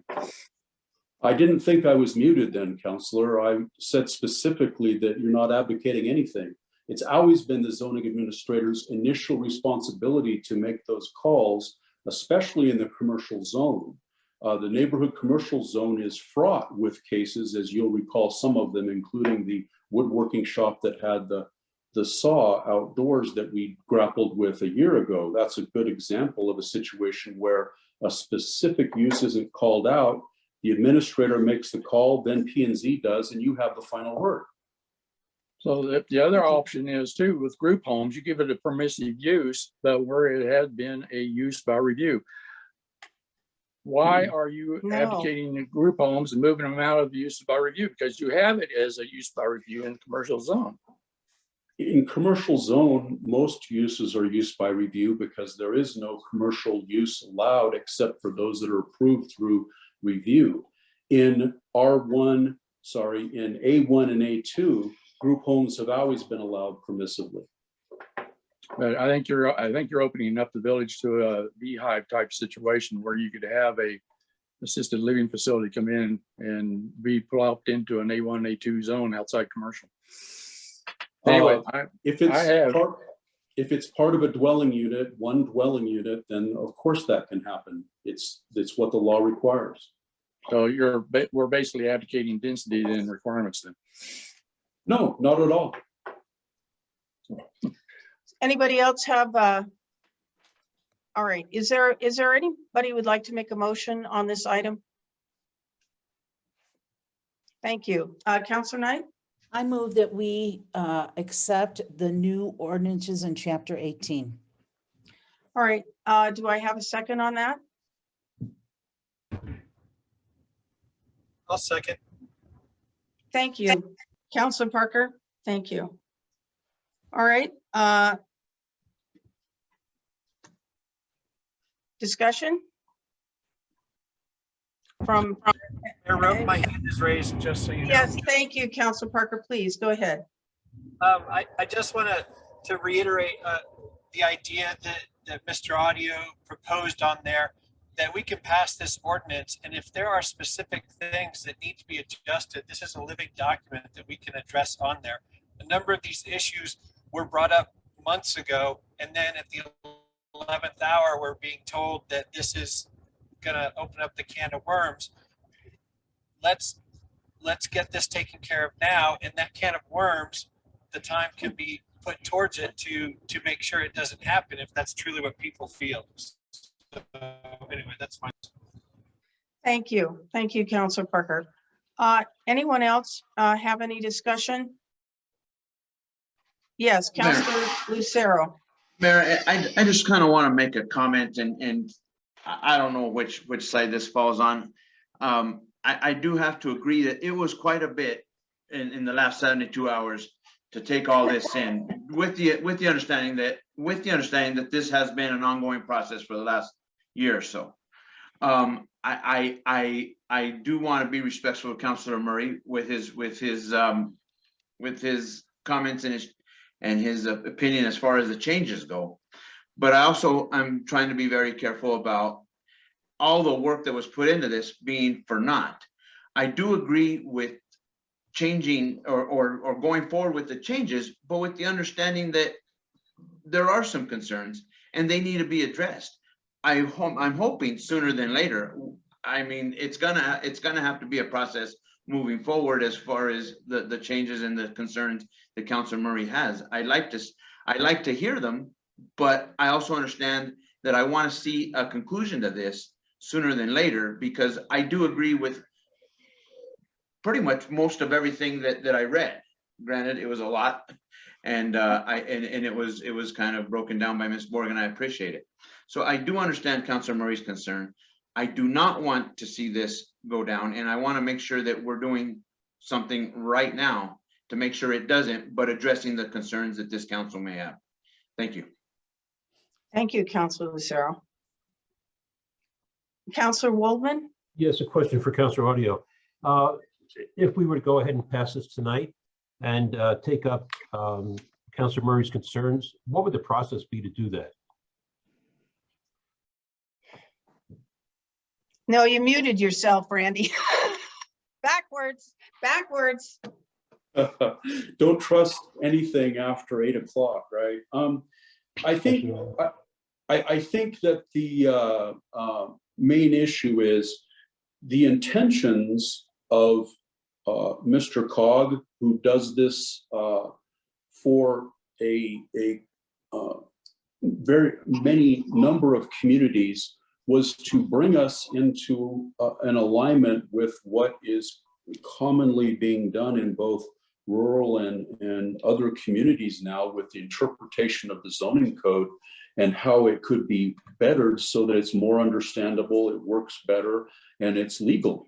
And I think so. The process would be, if we pass it and there is truly something that looks like it is subject to abuse or misinterpretation that is not going to be functional, then it would be brought to us at a meeting under new business, and we would be able to then say, okay, let's take a look at this. And as you know, just like it is now, under the ordinance as it exists, we just had to amend the dwelling unit language because of a change in conditions in the community. And people started building these massive new houses next door that were essentially houses next door to their primary dwelling unit. And so I think it is a living document. And if there are problems pointed out, we can certainly address them as soon as necessary. I'm not, and again, I'm not all seeing, but I'm not seeing that we're opening the box of Pandora's, as old governor used to say. Mayor, this is Councilor Murray. Yes, Councilor Murray. Thank you. I lost, kind of losing my train of thought. Like you say, it's after 8 o'clock. I'm starting to get a little foggy, but I know what you're gonna say. Let's push it through even though it's wrong. that's pretty close. I think that's the bottom line is you will get what you pay for. Councilor Murray, right? We can call that public comment. You will get what you pay for. So consequently, that's my biggest concern is you have like I say, you may have the best intentions in the world. You haven't lived in the village, unless you lived in the village and you understand, and you served on planning and zoning for 8 or 10 years, and you watch these site development plans come through, you see these things where these developers will push the limit and even exceed the limit because they know they can get away with it because of the way the language is structured. That's my biggest concern. So again, you'll get what you pay for. Thank you. What about the ones that fall? Thank you, Councilor Murray. Appreciate it very much. All right, we have a motion and a second. We've had discussion. If we do not hear any more discussion, can we put this up for a vote? I will take a voice vote. Councilor Waldman? Aye. Councilor Murray? No. Councilor Burkett? Aye. Councilor Lucero? Aye. Councilor Knight? Aye. Councilor Parker? Aye. Thank you very much. These pass, the Chapter 18 amendments pass. Is everyone all right to go on to the next 3 items, or would you like a short break, or can you make it? Show of hands, please. Counselors, okay? Short break. Short break. All right. All right. We're going to take a 5-minute break. We'll be right back. Okay. Thank you. Very much. And when we breathe in. Back? What do you think? Yeah, I think we're back on. I'm going to make sure, just to make sure, I'm going to call to make sure all of the counselors got back with us. Councilor Parker? Yep, still here. Great. Thank you. Councilor Burkett? Yep. Councilor Lucero? Yes, ma'am. Councilor Knight? I'm here. Councilor Murray? I'm here. Councilor Waldman? Here. Okay. I think we got everybody then. Good. Just want to make sure. All right. The next item on our to-do list is number 4, consideration, action, and approval of resolution 2211. That's a declaration resolution of emergency conditions in the village of Corrales due to COVID-19. I will say, I think we're at the end of the run, but this one is specifically asked by Commander Latin based on the need to make sure we're have federal funding guidelines in place. It's something they want to see, the federal government for different funds and grants, as I understand it. I don't know if, Tanya, are you there?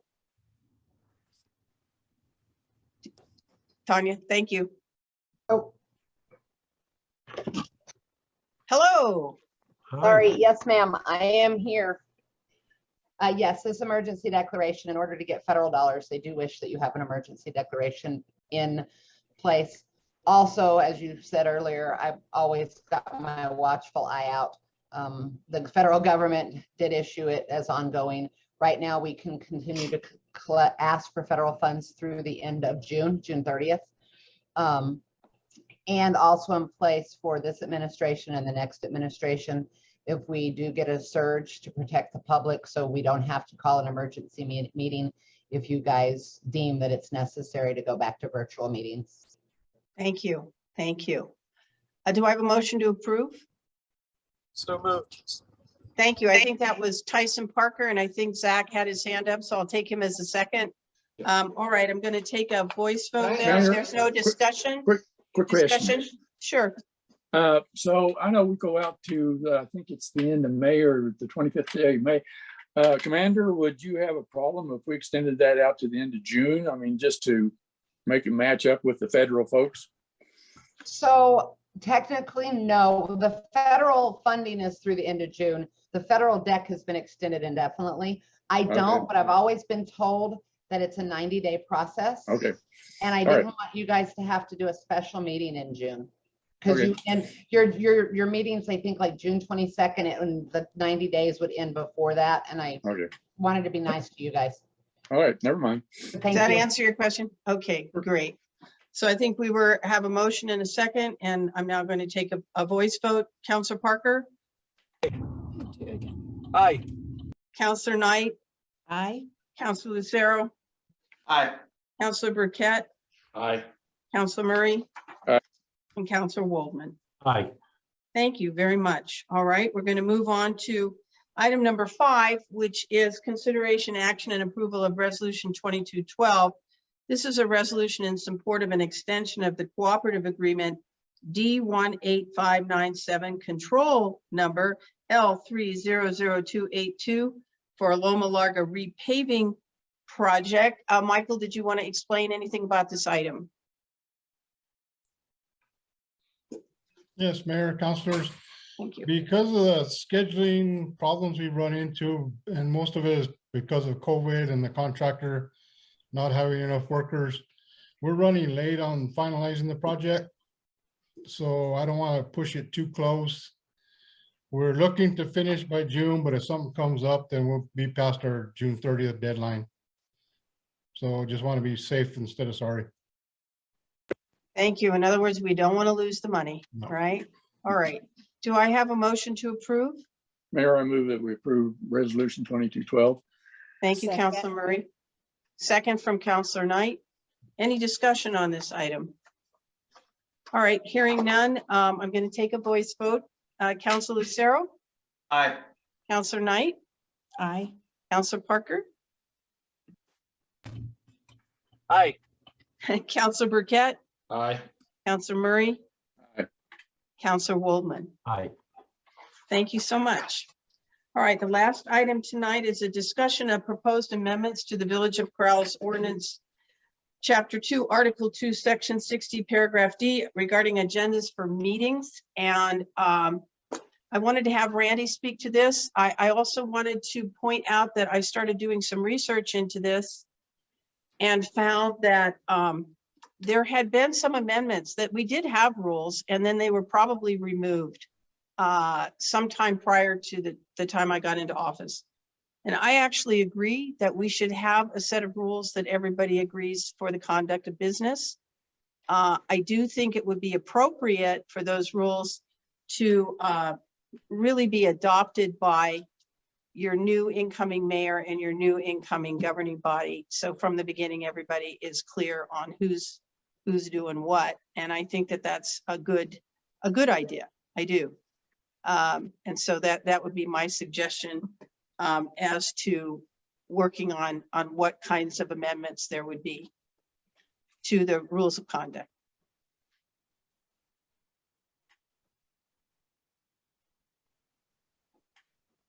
Mayor, I just wanted to give a brief overview. As happens so many times, there's very little guidance under state law to specifically how we accomplish all of the things that we're required to do. Under both Robert's rules and under state law, there is always someone who is the chair of a body and who is in charge of the meetings. And under state law, the mayor is the administrative head of the organization. The governing body is the policy-making body, obviously, that handles money items and creates policy for the village, and among other specific duties. So what we've experienced over the last few weeks are some issues that have come up, and obviously Councilor Murray will weigh in on exactly what he was trying to address here. But we've come up against some issues where we've had full agendas. Our whole last 6 months was very, very nearly taken up with our machinations on trying to deal with this new cannabis regulations. So I think that some frustration grew that we weren't getting other things done. It is the clerk and the mayor who have to create the agenda for those items that need to get accomplished for the work of the village to continue. Obviously, juxtaposed to that is any item that a councillor wants to bring forward to get on an agenda and to consider in the future. So it's, as the mayor said, it really would be nice to have that clearly spelled out. I will let Councilor Murray discuss his proposed amendment in that backdrop. Thank you, Mr. Audio. I think my whole purpose is, I think that the governing body as a individually or as a collective, we should have the ability to get things on the agenda. And that's where I think some of the concerns that we've had is we've made suggestions for things and consequently it doesn't get on the agenda. And we had 1 or 2 meetings ago, it was a very light agenda where I think we had suggested things before, but it just didn't show up. That's why I'm just suggesting that if this spells out that the administration or anybody that is on the governing body can submit items for consideration to be on the agenda. There have been fights in the past, I think, about items on the agenda between former mayors and former councilors. I won't go into names, but I think this way it definitely gives the governing body a means in which they can submit things. I don't think we're going to overburden the agenda because I don't see us really submitting a lot of items, but there are things that we talk about at the end of the meeting that don't get there and they just get kicked down the road. I think that's the biggest issue is that discussion of things, they just keep getting kicked down the road or they get forgotten. One of the two things, so that's why I'm just suggesting that it's kind of a minor change to section 260 or 260. So that's all I'm opting for. I just want, the governing body to weigh in and have the ability to get something on the agenda. And maybe it wasn't discussed at the end of a meeting and wasn't brought up. So anyway, that's my 2 cents worth, but it's not a very big change. Any other discussion? Mayor Roque? Yes, Tyson Parker. Um, Looking at your black box, sorry. Yes, Tyson Parker, go ahead. It's very entertaining tonight. I agree with what Councilor Murray is saying is that there should be a venue or a method or an avenue or whatever you want to call it. However, I do think that, we have had an election that just occurred and something like that. I think that we should let the new governing body take that task on just to have the public or show the public that, you know, who they're putting into office is the ones making the new decisions. So anyway, that's all I got. I agree, and that's why I sort of mentioned that I actually don't disagree with Council Murray at all. And I think that it would be good to have these rules. And remember, probably your first meeting in April is going to be what's called the organizational meeting. And that would be an excellent time, I think, for whatever to be done to be, you know, you could discuss it, but to be there and make sure that then all of those people, because as Councilor Parker says, you're going to have a new mayor and some new counselors and essentially a new governing body. So it'd be a good thing to get everything straightened out for them to the extent that it hasn't been. Okay. Speaking of new items, next on the 22nd, we will be looking at the sign ordinance. Okay, remember we redid the sign ordinance to make it conform with the new legal requirements that do not allow content. Okay. Oh shoot. We may be looking at the audit that you're all familiar with, just the final report on the audit. To be honest, I think that as the last meeting of this particular administration, it's not a great idea to overburden that agenda unless there are items that come up that of course are business that need to be taken care of immediately. But are there some other items that anybody wants to put on? Yes, Councilor Waldman.